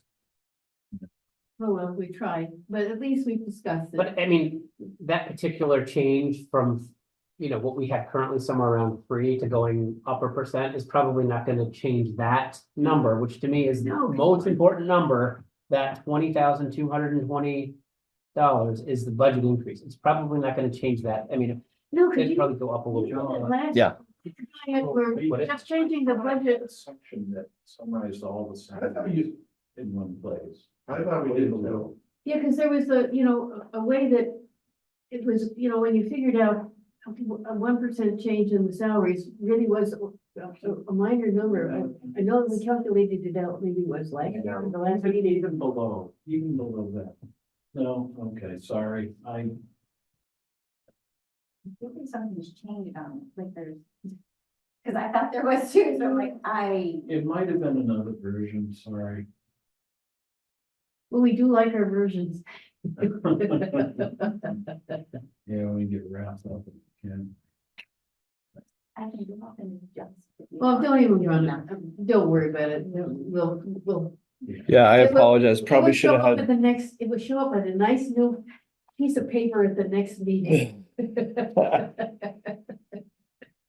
Paul will be back. We can put our heads together.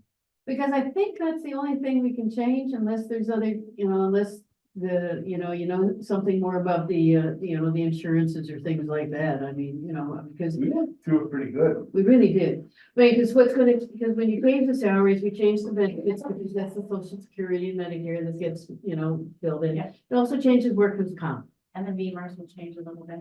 Yeah, and beavers. Because workers' comp change is based on the salaries, Social security, payroll. Right. but it doesn't make a significant impact on the budget. It's all the other stuff that happens to run a town. Again, it's a non-mandated stuff that shocked me in my first round. Yeah, it is surprising, isn't it? Very. Oh, it might though. No, it didn't. Because that could be the number and then everything else could reference that. And even though it was just a number, it doesn't mean something else isn't pointing to it, right? Yeah, that's true. But at one point, that number did ripple through and. It didn't look like it did this time. No, it clearly didn't. Oh, well, sorry, guys.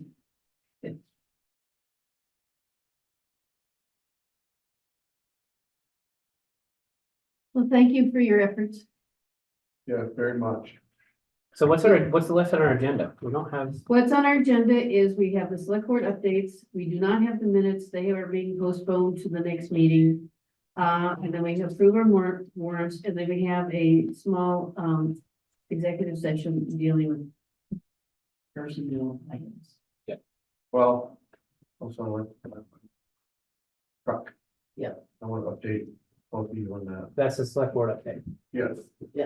So go ahead. Oh. I don't know. We're up now? Who wants to start? Yeah. So overall, again, you received the summary that I have for the both proposals from our Charlie Boys and from Allegiance. For the two vehicles. See you Monday. The only update I can Ryan. really offer on that is, Catherine, you mentioned, looking at, our Charlie Boys, or not our Charlie Boys, Allegiance submitting a truck that was California car compliant. Right. And they did. But after review with Dan St. Cyr, salesman from, Allegiance, it is considerably more money without any other favorable additions. So do you have any idea of how the Charlevoix, California engine, actually, does it provide the necessary, Hey, impact? John. that you can Yeah, he can operate? stop sharing. Oh, yeah. So I've learned more about trucks, like you said, I've learned more about trucks. And there were things that, and I grew up working around heavy equipment too. I grew up on a farm, I worked in construction. So anyway, but it boils down to somewhat of the engine designer. You have different entities at play. You have Cummins at play, you have International at play, and I don't know what's. See, coming from the Detroit area, Cummings was a big name.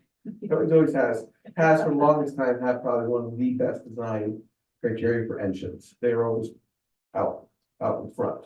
So anyway, the information I got, and Dan was very frank with me, or Dan St. Cyr, was very frank with me. He goes, I'm not trying to have you disregard this other truck.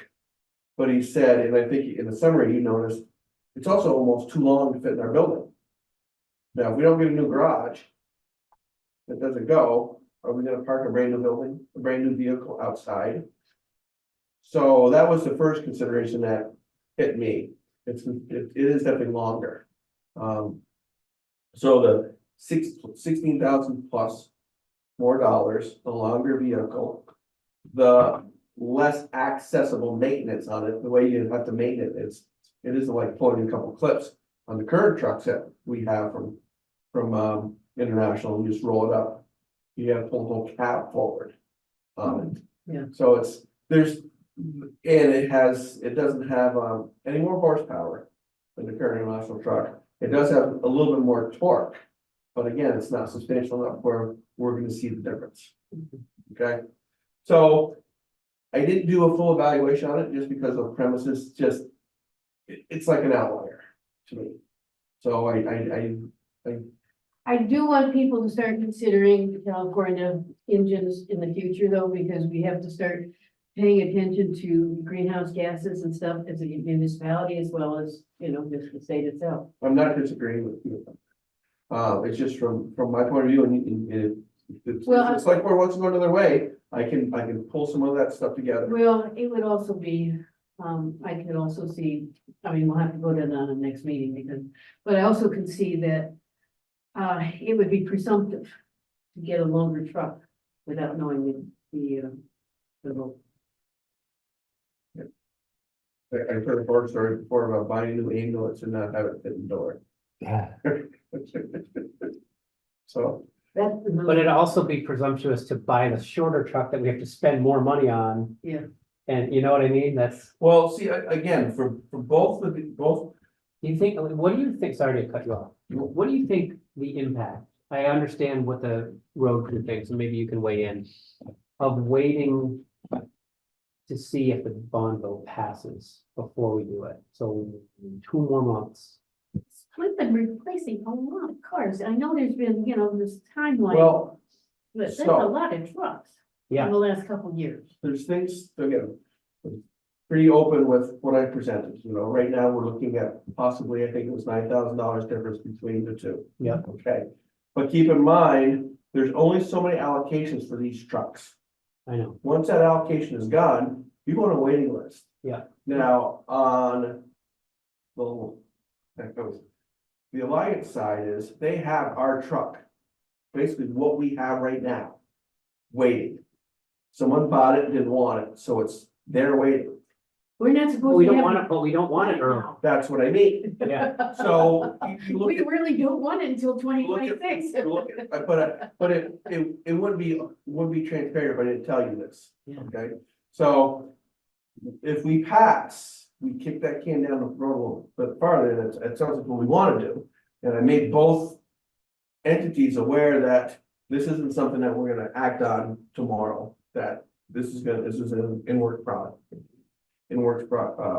Item, so anyway, that's kind of what I have for a summation on this. Wow. Between actually, kind of. so, but so, Appreciate but so. You're answering my question of what happens if we wait till that bond vote to see what happens with the bond vote before we make a decision on that. We don't want the one that they've got waiting. Cause I was promised that there's no way it would wind up That's right, I in mean, this because year's that's what budget. they Well, really asked. Yeah. Well, understood, but I did hear from the road crew, they wanted it. So, but But they swore up and down, there's no way it would ever, everybody promised me across the board, right? Right. Remember that it would not be in this budget that we're about to I agree. present. It was I agree. the FY 26 budget that we we're gonna look Yeah, at. So again, the repercussions are, there's so many allocations for it. We could kick the can farther down the road. You know, we're not in the fire truck delay, right. but we're probably half of what that is. Because we actually got a truck earlier than we expected. We had to scramble to, get the Right. financing for it. I guess what I'm So saying is, I would feel more comfortable figuring out where we're gonna park the truck before we order it. Well, see, again, if we get it from Charlie Boys, we can park it there. At Charlie Boys. Oh, So- you mean if it doesn't fit in our, No, if If it comes in so early, the Charlie Boys truck will fit in our building as tight as the current ones. That it will fit. does it come standard with that? Or are they making the special box for us to fit? The special box with the chassis works. Okay, Again, the chassis works, so if we wanted to, I know you don't wanna move on it, but Charlie Boys had that $5,000 incentive if we, mhm, that's if we right. pay for the chassis early. mhm. And the vehicle could be left there on their property until. There's some real interesting, pros and cons here. Yes, there's a definite matrices on this, Yeah. but again, the guiding thing, as Eric said to me, is. We're gonna wait. Nothing will move on this until after town meeting, correct? I think that's the safest. I think it's smart to figure out if we need to keep buying those. Sure. If this bond fails, we'll have to Just suck it up. figure out a different budget and start figuring out how to fix the, Keep chopping our trucks. keep trapping our truck. We gotta figure out how we repair the garage with our current, but whatever, we'll have to. Right. So I think it's worth, especially, and I know they're probably frustrated that we dragged it out this far. But it's only 2 more months. I understand that could, 2 other towns could get in front of us between now and then. But if they're all selling town trucks, I bet there's not too many other towns that are like on January, knowing town meeting is 2 months away, you know what I mean? I think we're probably okay to wait until that next meeting after town meeting. And who knows, maybe only one of the 3 of us. Again, the only question will be on that, Eric, is what's the, how long is the bid good for? That's a good point. So do you know that? I think both of them had it in their document, I'll have to leaf through it, look, but I can let you know. I think it'd be worth knowing that. Yeah. And if the bids are all good until after March, I would propose So you already know. waiting until, You were very kind of taking this on. and yeah, thank you for doing that. That was a lot of information. As you said, you learn a lot. It's amazing how much you have to parse through. So March 7th is, And I didn't even have 2 the months, background 3 either. I days mean, away. my uncle was a long haul trucker, but on the other. February, a little longer this year. You know, I'll reach out, I'll give confirmation from both of them. Yeah, I mean, because people were questioning why we were looking at another truck. Well, And, I mean, we don't get a whole lot of people all the time, but, those that were here were, why we were looking at another truck already. Yeah. And so you go, other things that were surprised me meeting with Dan is, we were paying extra on our previous truck for polished bumpers, polished gas tanks. We were paying extra for that. Okay, that concerned me a little bit. yeah, I mean, because these were the specs that Adam, Yeah, that wasn't, yeah, Joe and I talked shortly about that. I had no awareness whatsoever. I mean, why did we want sparkling? I mean, it's a town, No, it's put it nice this to way. have this pretty red and, and the nice bumpers, but If it's a difference between the cost of a polished mirror and a matte black mirror of $25, I'm not gonna hung up that. But when you start looking at, $1,000 for a polished bumper yeah, or $1,000, now you take the polished tanks. Can come with aluminum straps that don't corrode. That's worth it. Oh, They're yeah. both tanked Well, up. that's what I was wondering is if there was any, Yeah. any kind of weatherproofing But benefit. you look at or- it, again, I've learned so much. Now, the International comes with a standard oil pan. They rust out. Oh, yeah. For an extra, is it $1,000 or $2,000, you can stainless steel. Now, the Freightliner doesn't have that option, but it's a composite one that doesn't rust at all. Oh, well. That's not extra. But it's not accurate, so I mean, that's, You know, yeah. other things like, you know, the requirements that the truck have 4 speakers. Well, the Freightliner estimate included 2.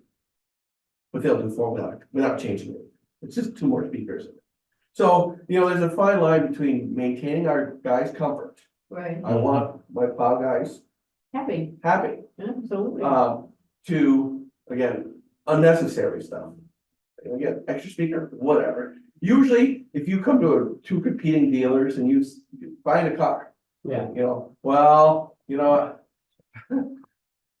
I could get heated seats. yeah, or heated, or the rearview mirror that you don't have to flip down. Yeah. You know, usually they're gonna say, yeah, you got it. I'm not gonna Yeah. dig in for more. Yeah. But again, this is stuff I learned quite a bit. I think it's great, I mean, because, you know, because it was only recently we learned that we were paying extra for these short trucks, and there was no way around that. That still because- stings, I guess. It's very present in my And mind, the that we're fit up. paying more for. a So the truck. Viking fit up Yeah. between the trucks, So both it fit. are the same.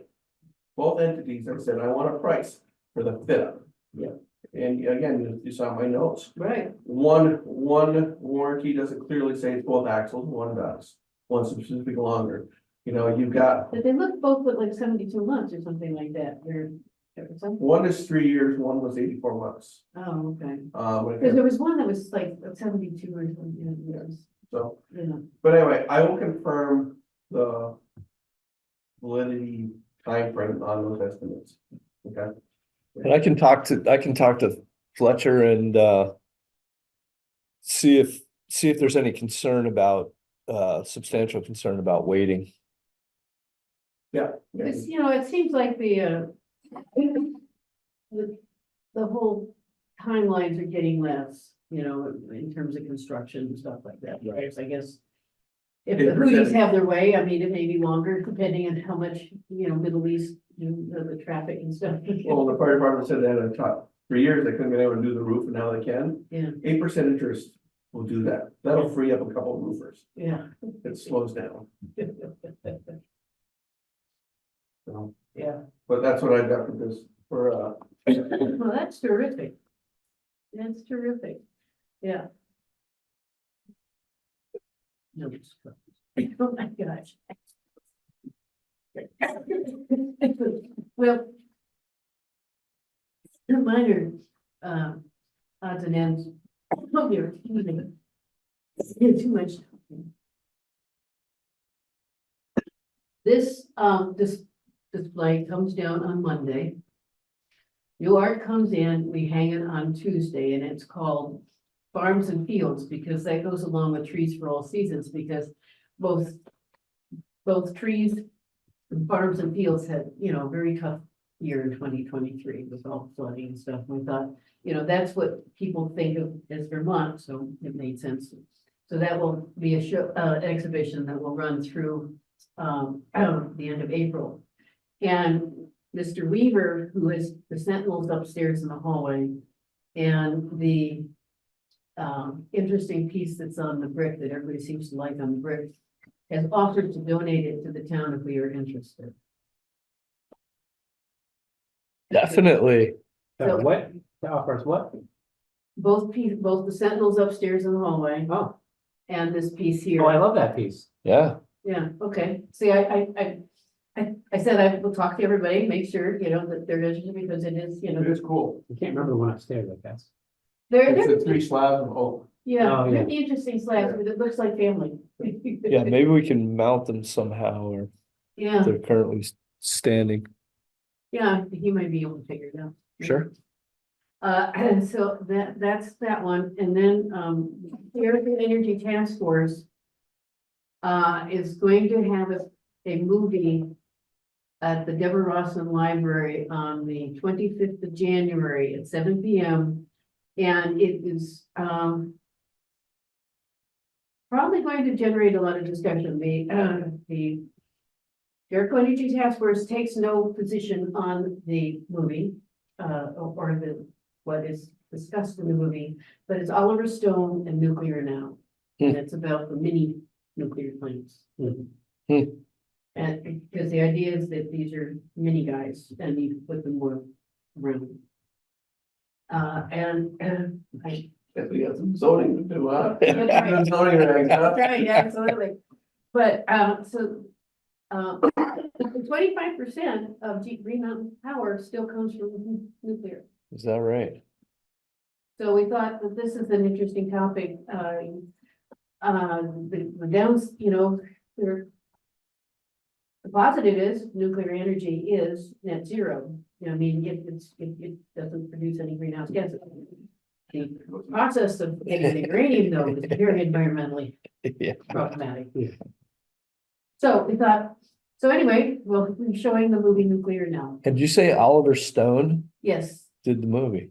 Wow, yeah, big name. interesting next step for Oliver Stone. Yeah, that's what I'm remembering. And it was one of the big names who's done all these big movies. But he, I guess, has gotten into this idea of nuclear where, you know, I have not seen the movie. We have a fellow who, you know, goes through all these movies that are out there and sees what we can do with energy. But that's that. And then I'll talk about what's going to happen in February later. But I think that's what I have at the moment. One other thing, so Linda's setting up, a bylaw modernization grant meeting with, David, Oh, wow, and I'm going to attend to, cool. I want to be in on that, Great. That is great. especially since, where the rubber meets the road. Oh, it absolutely Yeah. is. I mean, there's a lot of people who, you know, want to see a lot of, some of the changes there. And, you know, it's nice if a select board member can show up to some of those things, but, it only can be one. at this moment. Yeah, and that was, Joe, do you have anything else? That's it. That was part of my update. That was a good lead in. Because I think at our last meeting, we had just learned that we'd received the grant and Linda hadn't had a chance to share the information with the planning commission yet. So, yeah, that'll be moving forward. I think my intention is to be part of the first meeting and then you and I can figure out if you're gonna be, part of that committee ongoing, or my hope is that I can be there, kind of understand the direction things are heading, and then remove myself to do other things, but Well, happy to stay engaged if my services are needed. my biggest question is gonna be on that, John, is when does the planning commission become involved on that? Or do they become involved in this discussion? I have thoughts on both premises on that. Usually they get involved right at the beginning. Because they're the ones who, you know, put it out there and do all the public hearings and everything else. I mean, that has been what it has been in the past. Oh, yeah. Yeah, we Sitting in front of can, me and none of at us- the meeting, we can talk about process and Yeah. involvement. I mean, we still have David, which is nice for, you know, a while there. Yeah. That's helpful. Especially since you have the modernization grant, because that's really to help, you know, foster all these new things that are coming out of the state in terms of density and everything else, you know, Mini nuclear. Yeah, the mini nuclear, you know. Fascinating concept, but, you know, the modernization was to update people's zoning to really take advantage of the densities and all these other changes so that we can build more houses. Let's hope. I have a couple other quick report outs. The other was also discussed earlier, which is the situation with Morgan Road. So last Wednesday, Chris and I and Claudine met with Mary Bouchard, who is in-house counsel for Vermont Gas. their lead engineer, Adam Giro, and one of their project managers to initiate discussion about potential movement of the line in the roadway on Morgan. The assumption going into the conversation was that the discussion was going to focus on the process of moving it, and it became obvious pretty quickly that there was still interest in dialogue about how we got to this point, what the process had been to date. Interest from who? Say again? Interest from who, from their side? Yeah. And so it became a protracted discussion ending with a couple of agreements. One of the agreements was that the VGS tech crew would again delineate not only where the gas line had been installed on Morgan Road, but also for the length of Packard from the takeoff there. So we wanted to kind of in total understand if there are any challenges in regard to installation within the roadway that somehow violated the initial permits. We would know what those are.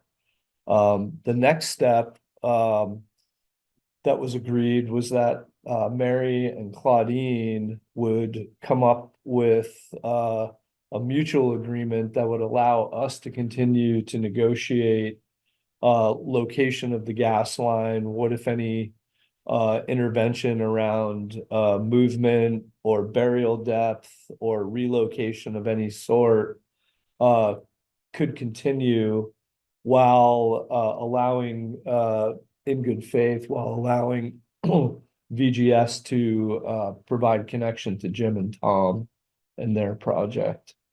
So that's kind of where we're hoping to go. We're hoping that we can get to that point of agreement, mutual agreement between the two parties so that we can be in a place where we can provide them the permit. So do we think that if we were to give this, are we still at a point where if we were to give them, I don't know if it's Vermont, I guess it's Vermont Gas. If we were to give Vermont Gas Without the unconditional permit that they would walk away and would not be willing to do the rest of this? Well, I think that's why we're trying to get an agreement from that Claudine's going to initiate with Mary. So trying to figure out A, what the issues are, B, what needs to be solved, and if we can come to some agreement on what needs to be solved and what the cost would be to Vermont Gas and whether or not they would entertain shouldering that cost, then we would be in a position of feeling like we could engage in or provide a unconditional permit for connection. Can we say as per the discussion or something like that so that we can move on? Wouldn't that be great? I mean, and It's again, something that we can move on with because it's not fun for anybody right now. oh no, I was sitting there with Jim on the other side of the road. It was not fun. And again, I hope, I think he heard Chris and I say over and over again, while we were there, we really want to get to, while we empathize with their position, again, and I was pretty definitive about my role, while there is concern about the current condition attached to that permit, not allowing them to connect. I feel like we have some realistic concerns that including that in the condition had provided the leverage to request investigation, which we would not have had otherwise. And so so even though he has this permit that he can take in there, they're not gonna honor it with. Right. We've written on there. Until we come to some sort of Until they agreement. understand what the conditions, Right. right? Yeah. That's what it's about. Yeah. We can't say, which you kind of can't blame. Them. It's sort of You a can't say like could the condition be you give us $1 billion and like, well, we Well, don't know what it is, so Yeah, it's sort of I mean, it's unfortunate. It's sort of a kind of a leverage-based standoff still until we can get clear on what all the conditions are that need to be negotiated and where the middle ground could be in getting our need met.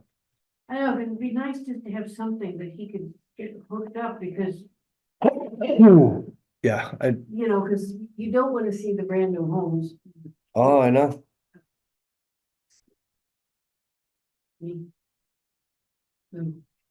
Okay. Yep. So that's that. I will keep you updated. They came out today. So location's part of the concern. The other part of the concern is depth, burial depth. Right. So, and we identified, when we went out on Wednesday, they identified where the valves were, so we now know that, which Are is they great. okay? Are they in okay spots or? Do they- Not all of them. But we can, so then what we can't do for a number of weeks is get the as-built. So where they put all their information in, they can actually give us drawings. But they can get the information about location and depth, through, it's like a GIS type thing they use. So once we have all that information, which we now do, then Claudine and Mary can start working with the engineer to negotiate. Yeah. I don't know, we have 2 weeks. You know, before the frost gets too deep or something. I mean, so that's sort of yeah, we gotta kind of, yeah, Okay. Yeah. The frost gets harder. Yeah. Well, when your water line breaks in the middle of a gravel road, you can go, frost doesn't matter. That's probably true. You're going through it. yeah, But it's just, you know, yeah. Makes it harder. And More again, we're not trying to be non-empathetic. I still really can't get beyond, the Remind me that fact we're not that, in executive session. yeah, but you know, we do have to worry about the, you know, the rest of the community, you know. well, and that was the point that I made, that, again, that's my obligation and my role as your representative is the well-being of our crew, the well-being of the community in that area. And people can poo-poo that, they can rationalize that, they can minimize the real concern that it could or should raise, but the reality is it's there and it exists. And this is our one opportunity to resolve it. And then the last thing is that I've been working with Brian and the Vermont Bond Bank to clarify language about the ballot article for the Newtown Maintenance Facility. I reached out to the Vermont Bond Bank thinking that since they do this all the time, they may be able to provide that kind of guidance to municipalities. Turns out they don't. They are not attorneys, most of them. But there is a, Fiduciary agents. well, there's a list of bond counselors who are pre-vetted attorneys who have expertise in the area of bonding projects and the associated language Oh, good. on ballot items. One of whom happens to be Claudine's partner, Brian Monahan. So I reached out to Brian today and I'll be waiting to hear back from him. We still have a few weeks before we'll need final approval. Right. Thank you. And so my only update was what I mentioned before is that I have a conflict for at least an hour of the next meeting. I could probably be here by 8:30 at the latest, 8:15 at the earliest. I know that's a challenging meeting to miss with everything that we've got going on, but Dock your pay. yeah, I mean, you're welcome to do that. Well, I mean, A mere loss of 8%, nothing. look at the calendar, but, because that is the 18th. Yep, so that's the next meeting, and I think you're right, I think all the things you said are right. I think we should go into an executive session, talk about some raises tonight. And then really that should be it for the budget, because I think we Right. basically are without Right. that final. I mean, fee. because, you know. And then maybe you could go through it with your line by line thing and put like 3 topics in there and invite our friend Mr. Carroll, and it'll be well after 8:30 before we get to it, and I can be here for that. Yeah, we could do that, or we could stretch it into the week of the 20th. Cause then we could do the warning Mhm. and and it just goes off to the printer and everybody's happy. Stretch, what do you mean stretch? Sorry, stretching the week of the 20th. Instead of doing the meeting on the 18th, do it the following week. Oh, the 25th. You're gonna be on. No, but we do have we sort of promised we would still do the January JCBC meeting, which is that full Thursday. Well. Or we could, But that's Or we an could do active just, meeting. yeah, just do That's a good point. an alternately warned meeting. Yeah. I mean, Yeah. am I that important? I don't think I'm that important that I need to be here. No, but no. I'd like to be, but I just can't. But I don't want to make everybody jump around hoops just because I can't Because, be there. well, we can't we can't put the warning, we can talk about the warning on the 18th, but we still have to have another meeting before the end of the month anyway to approve the warning. So it is approved when it's allowed to be approved. So we can't approve the warning on the 18th? No, Okay, so we need another meeting anyway. yes. Okay, so then I think we should hold the meeting. And I'll get here as soon as I can, which will probably be anywhere between 8:15 and 8:30. Which, if it's tonight, we still have an hour and a half, we didn't get to budget until 9, so. You're right. And so then I'd have to look at what I think I have. Yeah, 'cause we will need but it can be a shorter meeting, and technically, if it's just prepping all the stuff we need to do before town meeting, then it's really just the warrant. The preliminary draft warning will be presented on the 18th. Okay, And then the meeting, could even be a daytime meeting, mid-afternoon meeting, whatever. As long as we meet the guidelines of when we can warn. And basically, that's what Yeah. that's what the meeting would be. okay, so we need another meeting in January anyway. Yep, we do, Okay. because you have to follow it within those timelines. Yep. Fair enough. But, okay, so the minutes are not available, so we will postpone them until the next meeting. And so it's now up to you. Okay, so I'll make a motion to go into an executive session for reasons of premature disclosure of information will be detrimental to parties involved, for reasons of personnel. And I think I'm just gonna invite the select board to this one. So I think we're gonna let John get home before 10:30. Alrighty. Unless you feel you need him or you want to make a different motion or whatever. I was trying to think, I don't know, like to talk about salary, well, I don't know, it just. well, yeah, I mean, we do need him for we just did mention the salary part, so that's, but we need him for the, what he was talking about for merit. Oh. Is that ready now? I thought he was talking about merit. It was merely a suggestion. Okay. Yeah.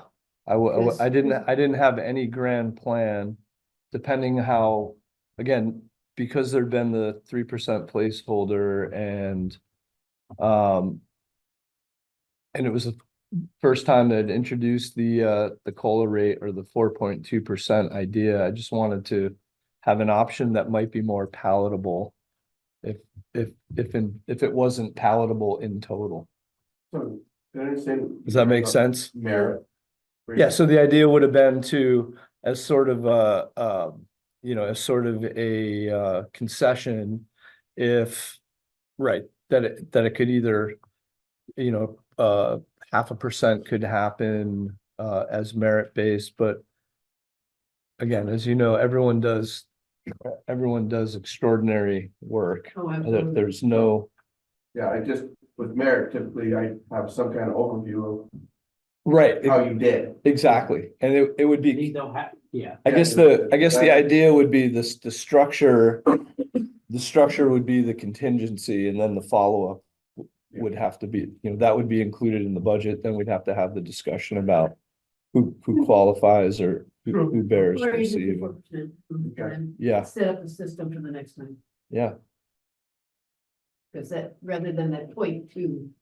Yeah. Right. But I think we could send John home. Okay, very kind.